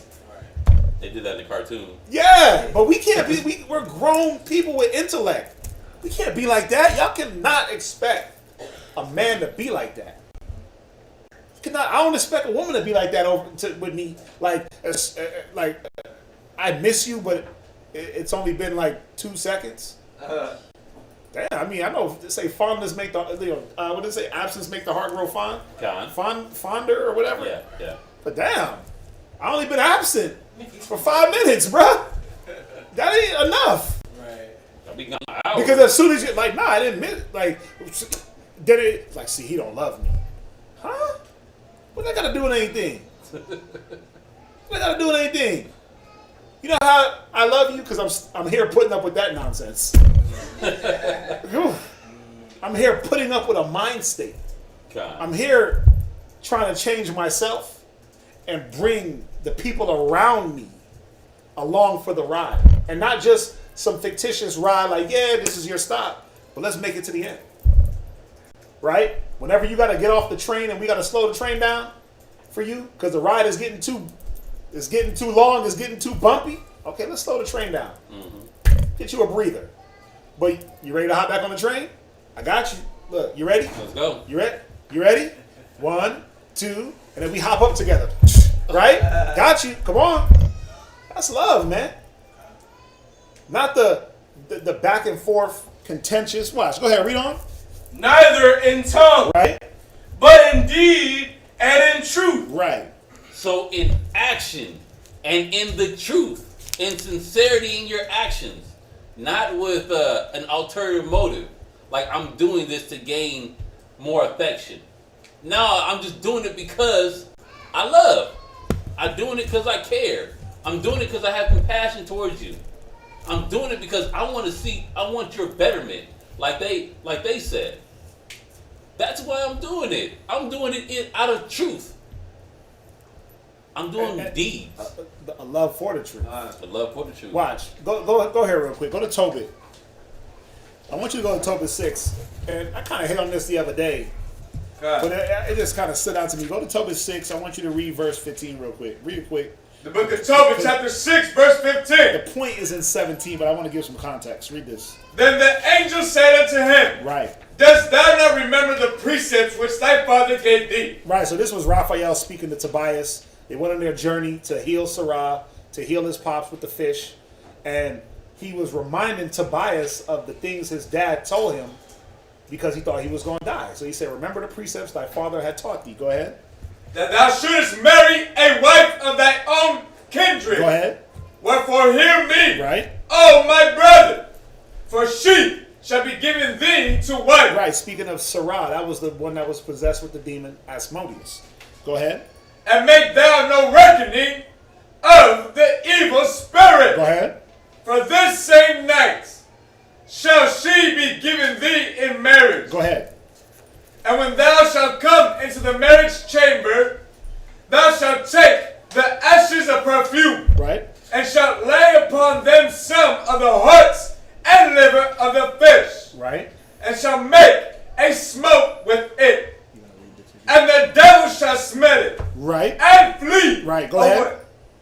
thou shalt smell it and flee away, and never come again any more. But when thou shalt come to her, rise up both of you, and pray to the Most High, which is merciful. Go ahead. Who will have pity on you and save you. Now check this out. Read. Fear not. He said, fear not. For she is appointed unto thee from the beginning. She was appointed to be your wife from the beginning. Go ahead. And thou shalt preserve her. You're going to save her. Go ahead. And she shall go with thee. Go ahead. Moreover, I suppose that she shall bear thee children. Right. Barring any weird anomalies, she's going to give you babies. Right? You're going to get married and you're going to have children. Go ahead. Now, when Tobias had heard these things, right, he loved her. I mean, how? How did he love her? When I read that, I was like, huh? Remember, he ain't never met her. He ain't never met her. So how could he love her? What could he love? What was there to love? He didn't see her booty. He didn't see her breast size. He didn't see her beautiful face, right? He didn't taste her cooking. He didn't see how well she cleaned. I'm giving y'all all the things that he loved about her. Watch, I'm showing you without giving it to you. He didn't see how well she cleaned.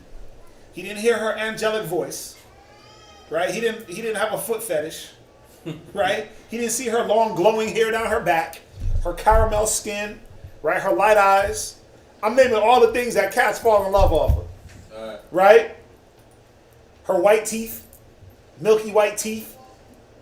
Right? What else? He didn't see any of that. So what did he love? Come on, y'all. What did he love, Angela? That he was appointed to You're close, sis, Tanya. I was in love with the thought of her righteousness. He was in love. You said it. He was in love with the righteousness that this union was going to bring forth. The fact, listen, it said, for she is appointed unto thee from the beginning. You're going to save her, right? But she's going to follow you. How many of us been Captain Save-A-Hose and the hoe didn't follow? God. Pardon my vernacular, but I had to say that. God. How many times you done Captain Save-A-Hoe, right? And then she got to go get saved by somebody else. You're like, God damn, bro. Like, I did all that? Right. And then somebody else came? Like, okay.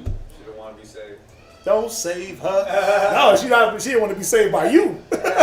She wanted to be saved over and over. She was always the damsel in distress, right? Think about it. I want y'all to think about it. You know what he loved in her? Man, it just hit me. Oh, man. Let's go to my favorite. Ooh. Go to Ecclesiasticus 26 real quick. This is what he knew was going to be in this woman. Go to Ecclesiasticus 26. God. No. It's Yeah. 26:14. 26 and verse 14. The book of Ecclesiasticus, chapter 26, verse 14. Read verse 15. Verse 15. Read verse 13. Verse 13. Right? The grace of a wife delighteth her He husband. knew that she was going to be graceful towards him. She was going to be a grace towards him. Go ahead. And her discretion will fatten his bones. He knew that he wasn't going to go through all this trouble, put his life on the line, take travels and trips, burn up fish, jump in the bedchamber with her with the possibility of dying, save her, and she was going to be like, next, I'm curbing you. Ain't that what they say? She curbed him. She ain't going to leave him on red. She ghosted him, right? He saved her, burnt up fish, exorcised a demon out of her, and then she ghosts him. Ugh. You know why that's important? Because when we get into these relationships, and I might be jumping the class just a little bit, but I'm going to for time. When we get into these relationships, and I'm talking about Bible-fearing, God-fearing relationships in the truth, God. We forget that there's something that has to happen in a relationship. Things have to be pulled out of you. And your husband is going to do that. And you forget that that's love. You forget that God. the reproof. And because it don't feel good, right? It doesn't feel good. The reproof don't feel good. The correction doesn't feel good. Sometimes he might be harsh with his talk. Though he may be rude in speech, but not in knowledge. You're like, see, you're always rude. Yeah, but sis, are you paying attention to the knowledge? Or even brothers, right? Man, they always talking hard to me. Well, are you paying attention to the way it's coming out or to the knowledge? And getting the reproof and the correction and getting the certain demon up out of you that needs to be pulled up out of you. Because guess what? It would have been easy for this brother to do what? Bro, I'm staying a virgin. It would have been easy for him to do that. The whole time, the whole reason why Raphael had to hit him with this talk, because he was nervous. Like, you mean to tell me I'm going to go up in the bed with this chick and something's going to come and kill me? I'm good, bro. I'm good, right? I'm all right. He was like, nah, I'm not doing that. And Raphael had to remind him, like, nah, you going to do that. You're going to do that because this is going to be the result. She's going to do her part. You're going to do and put your life on the line, but it's not going to be for granted. He loved the fact that, damn, I'm going to be able to instruct this woman. Think about it. He gave him clear instruction. When you get up in there, you're going to pray, you're going to burn the fish. Imagine if he start burning the fish and she's like, ooh, nigga, that stinks. Put that out. Yeah. Okay, you still got demons on you. Right? Now I'm dead because you don't want to follow instruction. Like, that's weird. That's weird. Why you listening to them for? Why you letting him tell you what to do? Because you got demons on you. You got demons on you, right? I don't know how to exercise the demon, so I got to deal with somebody that knows how to exercise that demon. So I might have to take instruction to give instruction. But guess what she had to realize? What's the first step to fixing something? You got to realize the problem. You said what? You gotta admit. You got to admit it. You got to admit that it's a problem. Well, I came to get my brakes fixed, but not really. Because I don't think there's a problem. But they're making like a retarded loud noise. Well, I just don't see it. Or hear it. You don't hear that? Okay. So I guess we ain't getting the brakes fixed, right? You got to admit to the problem. Yeah, the brakes, they messed up. Let me do my thing. Right? She admitted the problem, and then she sat back and waited for the solution. He was being ensured that, you know what? She was going to sit back and wait for the solution on how to fix it. He loved the fact that this woman was going to be instructed. Read. Verse 14. A silent and loving woman is a gift of the Lord. Go ahead. And there's nothing so much worth as a man well instructed. He knew that she was going to be well. Listen. Everybody, kids, right? Kids, right? No kids, right? He the only one with no kids, right? Yeah. Who in here loves it when their children listen to them? I mean, damn, you tell them one, like, hey, and they do it, you like, whew. You looking around like, whose kid is this? Damn, kid, like, and you walking through like, damn, y'all, okay. Dishes, floor, oh, snap. Okay, you clean up all your little Beyblades, room looking tidy, and you like, whoa, okay, blown away, and you love it. Then the next day you're like, hey, okay, y'all gotta, and then 5 hours goes by and you look and the sink is still full of dishes and the floor is filthy and the rooms are dirty. You just like, man, these niggas don't listen, right? You're like, golly, come on, y'all. Right. The point is, who doesn't love when you give instruction and a person follows that instruction? Especially if it ain't nothing wicked. You ain't giving them nothing wicked. You just like, just take care of the things that need to be taken care of. We all love that, right? Man, woman, right? God. Don't you love it when your little sisters and brothers listen to you? Right? You love not to have to repeat yourself, right? Right. You love it, right? I love that. Yeah. That's what he was in love with. He was in love with the fact that I'm not going to have to sit here and convince this woman. I'm not gonna have to be a sucker for love ass dude. You see what I'm saying? I see. I ain't gotta go out of my wits for this woman. I don't gotta do nothing illegal. I don't gotta break my back. I don't gotta break my bones. She ain't gonna suck me dry. It said it right here, right? Her discretion will fatten his bones. He was like, man. I mean, who don't want that? What woman in here ain't in love with a man? And you may have him now, you may not. But who ain't in love with a man that is attentive to your needs? He listens. I love a man that listens to me. So he's attentive to your needs. He listens to you, and he fixes everything. Who don't love that man? What woman? She's smiling, right? Because I'm just epitomizing a man, right? Just the epitome of what, oh my God, he's attentive to my needs. He listens to everything. He fixes everything. He drives me everywhere because y'all want that too. Right? Y'all want to be chauffeured, right? Nothing wrong with it. Hey, something to each his own, right? But who don't love that? What woman don't love that? And there's other things you can add in there, but I'm just giving generalized things, right? Who don't love that? Who don't love a man that really, he's a God-fearing man? Women love that until they don't. Until they get it. They're like, oh man, he fear God too much. He keep checking me. Right? But who doesn't love that? What man doesn't love a woman that when he walks in the house, it's just like he walks into his own personal, like, just, you know when you walk into a hotel room, a nice one for the first time? Not the ones right here. I'm missing that, but a nice one. And you walk in and you're like, whoa, good choice. Right? And the towels are nice and fluffy. Yeah, you want fluffy. You want to check out how the bed feels? Yeah, it's the one where you walk room to room and every time you get, like, the bathroom impresses you, you're like, I'm going to steal the soap type hotel because you're like, damn, it's nice up in here. But who don't want to walk into their house and their wife got that set up for them? You love the thought of it, right?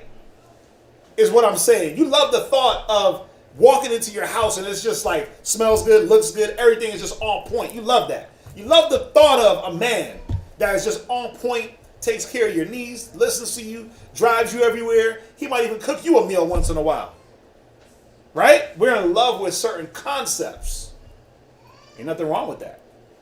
He was in love with this concept, but it was biblical. God. It was actually tangible, right? It was actually in order with what the Most High ordained. Right? I don't want to go too much into this thing because I know there's something else coming out. I don't want to step on toes. Read on. Verse 15. Right. A shamefaced and faithful woman is a double grace. She was going to be faithful to him. Who is not in love with the fact that a person can be faithful to them? I love that.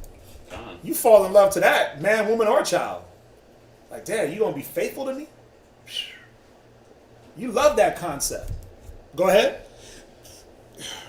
And her continent mind cannot be valued. Right, restrained even in lawful pleasures. That's what it means to be continent. To be restrained in lawful pleasures. Incontinent is when you can't hold your bowels. Okay? So he was in love with this. He never even met, mind you, he never met her. But he was told of her. Watch. Go to Genesis 24:6-7. Oh, it said, and now when Tobias heard these things, he loved her, and his heart was effectually joined to her. Now we know his heart didn't start bumping overdrive and he got butterflies, but his mind was joined to the thought of what? Well, go back to this real quick. Go back to this definition. The love between sexes. Read that real quick. Love between sexes Right. is a compound affection Right. consisting of esteem, benevolence, and animal desire. Right. So obviously the animal desire didn't take precedence over one thing or the other because he wasn't in it for the sex. Or else guess what? He wouldn't have cared about Asmodeus. Right? He wouldn't have. Many of men till this day still put their life on the line for a woman sexually. Right? They do it on this and that every day. Yeah, they put their lives on the line. So it wasn't that because he was nervous. He was like, oh, I'm not doing that. He was reassured of her character. and what she was going to be about. Y'all see that? Very important. Watch this. Same thing here. Read that. Genesis 24, 67. The book of Genesis chapter 24 verse 67. Right, go ahead. And Isaac brought her into his mother Sarah's tent. So this is when Isaac just met Rebecca. Just met her. Not even, 3 minutes off the, not even 3 hours off the horse. Right. She lighted off the horse. Remember you read up? Yeah. Said she lighted off the horse. It could have been more than 8 hours that she had lighted up off that horse. But what was it about Rebecca? Well, read on. Watch. And took Rebecca. Right. And she became his wife. Go ahead. And he loved her. Right. He what? He loved her. So was his love predicated on sex? Lie. Couldn't have been. It wouldn't have lasted. His love was predicated on the fact that his father wasn't going to pick some scallywag for him. That the woman that his father picked out, remember, who picked out Rebecca? Abraham. Yeah.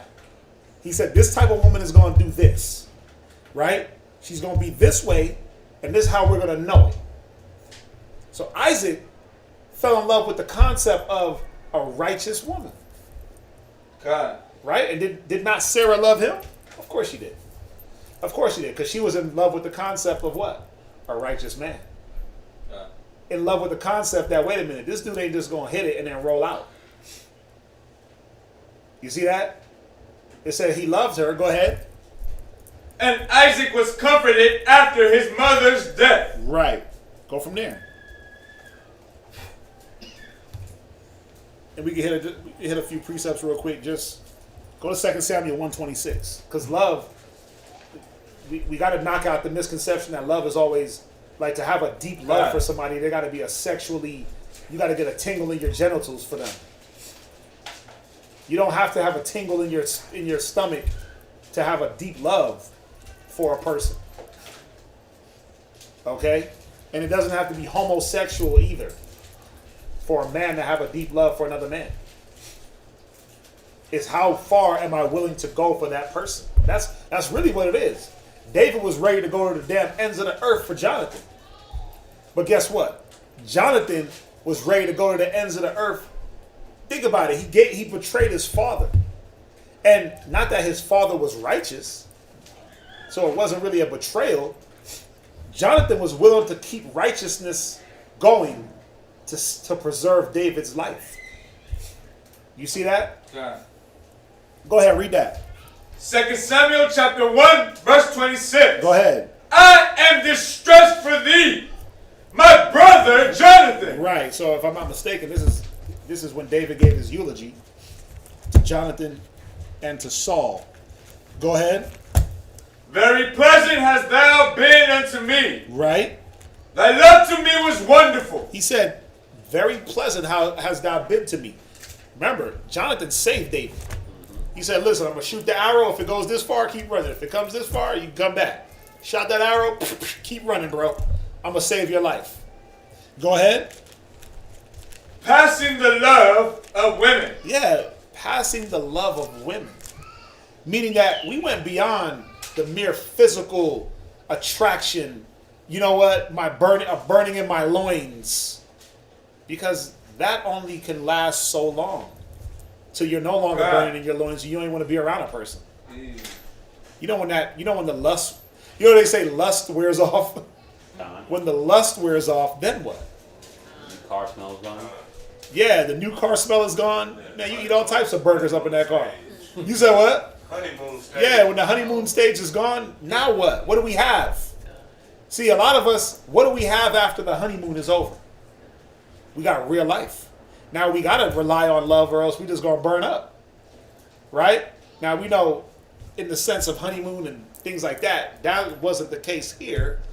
It was a love of how far am I going to go to preserve your life? Because that's what their relationship basically was about.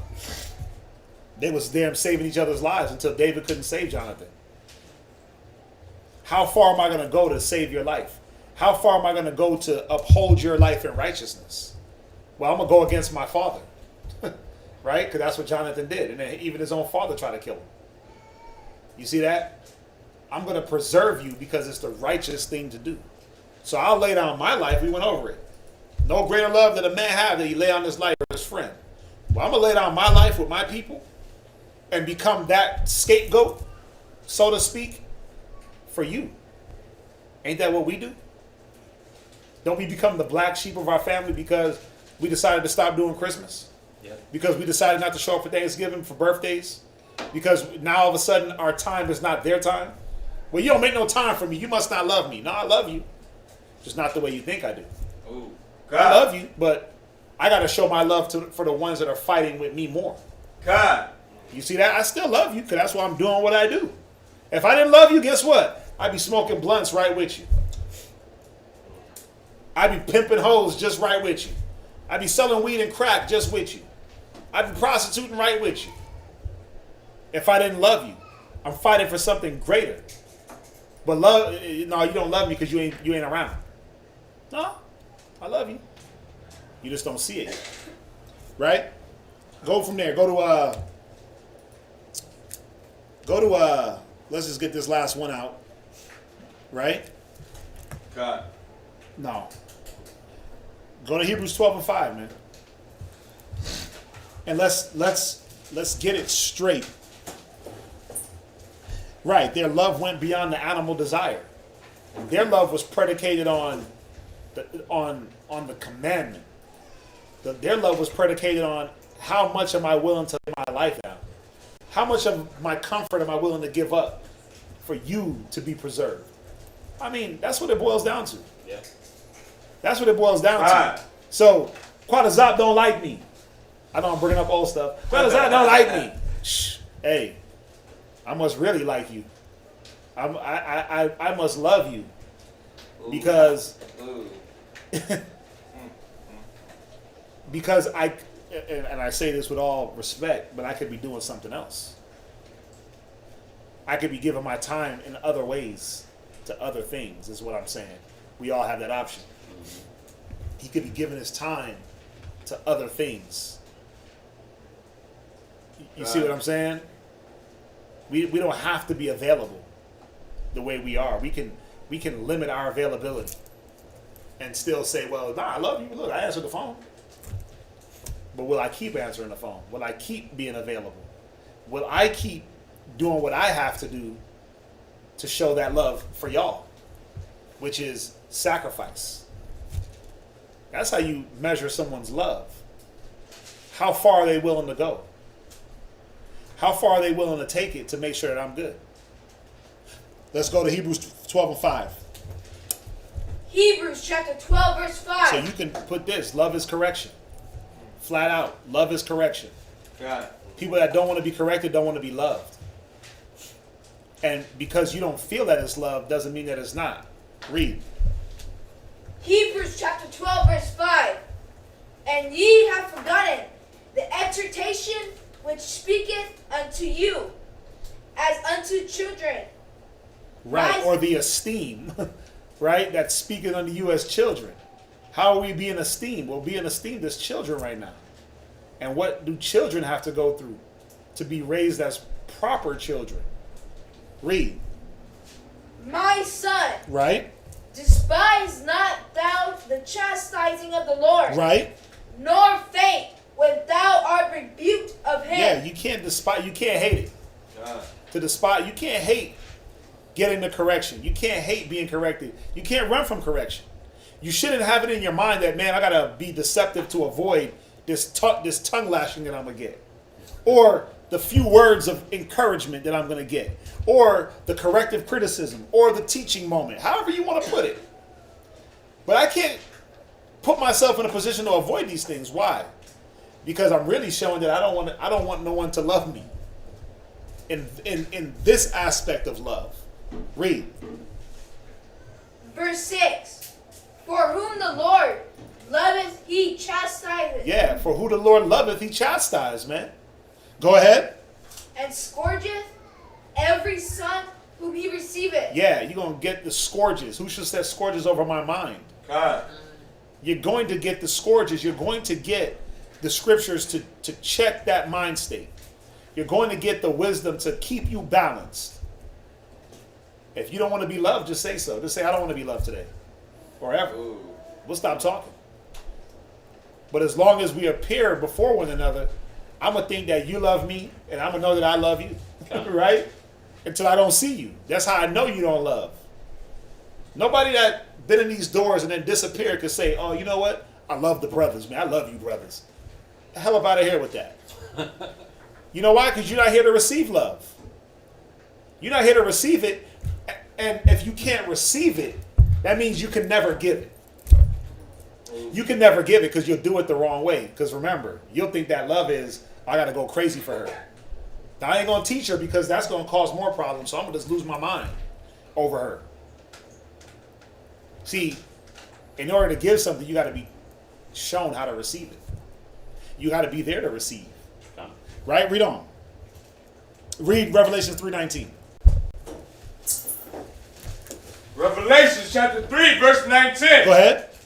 As many as I love, Read. I rebuke. I what? Rebuke. Right. Listen. You know how a person shows their ultimate hate for you? When they let you fall into destruction. When they let you fall into destruction, that's how a person shows their hate. That's why it says it in Leviticus 19:17.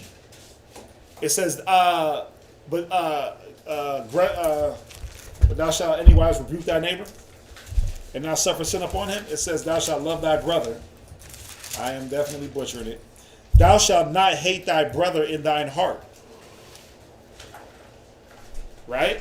Then it explains what it's talking about. Thou shalt in any wise rebuke thy neighbor and not suffer sin on him. So hate, or the way I show I don't love you, is to let you just fall into your sin. Now, who wants to be loved that way? Because the world says, well, nah, let them just do you, right? Let them do, listen, you do you, I'm going to do me. Let bygones be bygones, right? I love you. If you like it, I love it, right? I don't even get that. Because if you like it, that don't mean I love it. But it's a way of saying, you know what? If it's good to you, it's good to me. I don't care. Right. It's a way to say, I don't care what you get into. Oh, you want to eat pork? If you like it, I love it. Okay, that don't make no damn sense, right? I'm trying to get you out of that. So I'm showing my ultimate lack of love for you. If you like it, I love it, bro. Hey, now, obviously, this is when a person is doing something and you just blatantly disregard what they're doing and don't show them.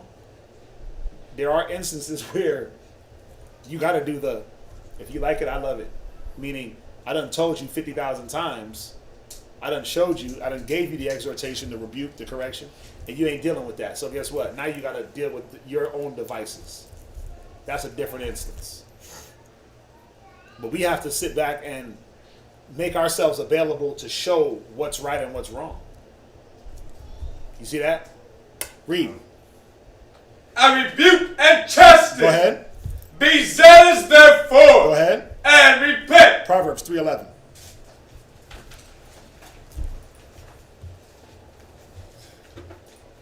Proverbs 3:11. All it's going to do is reiterate Hebrews.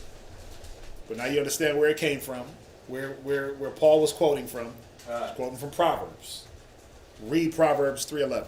The book of Proverbs, chapter 11. Read. My son, despise not the chastening of the Lord. Go ahead. Neither be weary of his correction. Go ahead. For whom the Lord loveth, right, he corrected. Right. Or he corrects. Whoever he loves, he's going to correct. Why? Because love is not in a person walk the path of destruction. Knowing that if there's a chance of what I say can impact, let me say it. Love is not letting a person do them. That's BS. God. That's not love, man.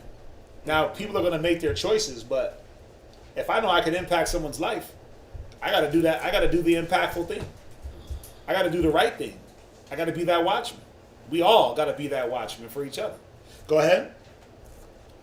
Even as a father, the son in whom delighted. Right. Go ahead. Verse 13. Happy is the man that findeth wisdom. Right. How do you get that wisdom? Well, sometimes you got to go through pain. I've been saying it lately. Pain is a great teacher. God. Pain is a great teacher, and some people got to feel pain, man, to learn. Some people got to feel pain to get wisdom. Sometimes you got to get that little bump to say, ooh, okay, I know what that feel like. I am good. Sometimes the feeling is the wisdom of what not to do. Happy is he that findeth wisdom. Go ahead. And the man that getteth understanding. Right. Last one, Proverbs 13 and verse 24. Proverbs chapter 13, verse 24. Right. He that spareth his rod Read. hateth his son. Yeah. He that spareth the rod is, in this instance, yes, the belt, but also in other instances, the rod is the law. The rod. When Paul says, shall I come with you with the rod or with love? Right? The law, the check, the reproach, the reproof. The exhortation also. It's not always, you got some people in here that don't, well, not just in here, but you got some people that don't want to be, they don't want to take advice of any sort. So even when they're being told good job, they don't know how to take that. Yeah. It's weird. Like, you're like, yeah. You agree with what, like they're doing something and you're like, no, you're doing the right thing. But they were hesitant to talk to you about it. And all you were going to say was, no, you're doing the right thing. Keep doing that. But they're like, no, I don't want to hear that. I don't want to hear anything about what I'm dealing with. It's weird. They don't want to hear anything that's coming from you. Oh, from me? No, not you particularly. Oh. But the person that's giving probably is just me. The exhortation. Yeah. It's like, I'm good without your words. I'm good without any type of anything from you. Read it again. Proverbs chapter 13, verse 24. Right? He that spareth his rod hateth his son. That's why we do these classes. That's why we do all these classes, because we don't want to show y'all that we hate you. We want to continue to give brothers and sisters the love. And yes, sometimes it's going to be hard, harsh, like, damn, why you have to come at us like that? And then sometimes it's going to be all lollipops and butterflies. Like, that was a great it's going to be, damn, we all going to be in the kingdom floating. You know what I'm saying? Living in righteousness. Every class can't be that, and every class can't be we off either. There's balance, right? But we can't hold back because we've been taught what love is not. Or because you misinterpret what love is and you get into your feelings. We can't get into our feelings because we don't understand. He said, hear ye, we perceiveth the love of God. So make sure that our perception is on point. That's why we go over this. Go ahead. But he that loveth him, right, chasteneth him betimes. Right.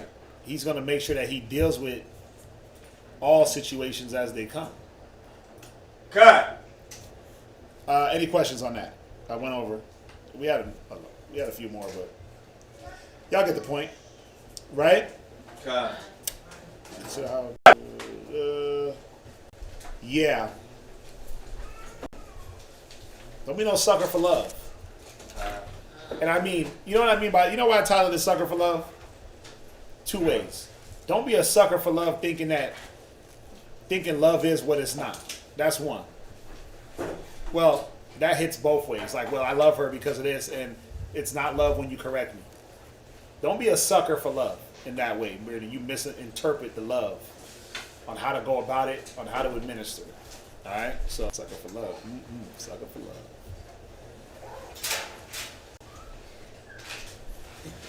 I'm ready to love. Yes, I'm ready. If that's it, remember we got the feast on the 15th. Not this weekend, but next week. Not weekend, but the next. Yeah, we gonna get it popping out here.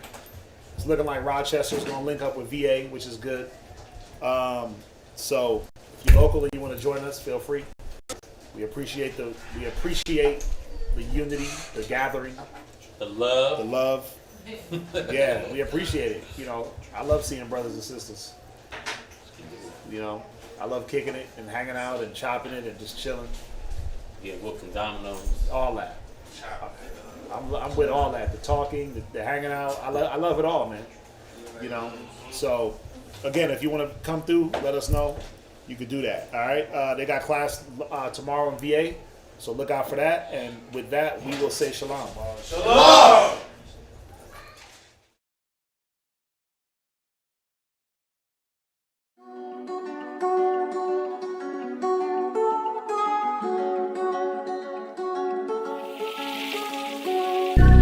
Six chill, for real. Judah. King Asa was Judah. Don't crowd me up, who gon' rouse me up? Alistair Crowley, your time is up. It's a big mess, I gotta clean it up. Esau, the end of my kingdom's up. On the eagle's neck, I'll press. I woke up from my rest. I woke up from my arrest. My rulership is up next. No vex. Judah.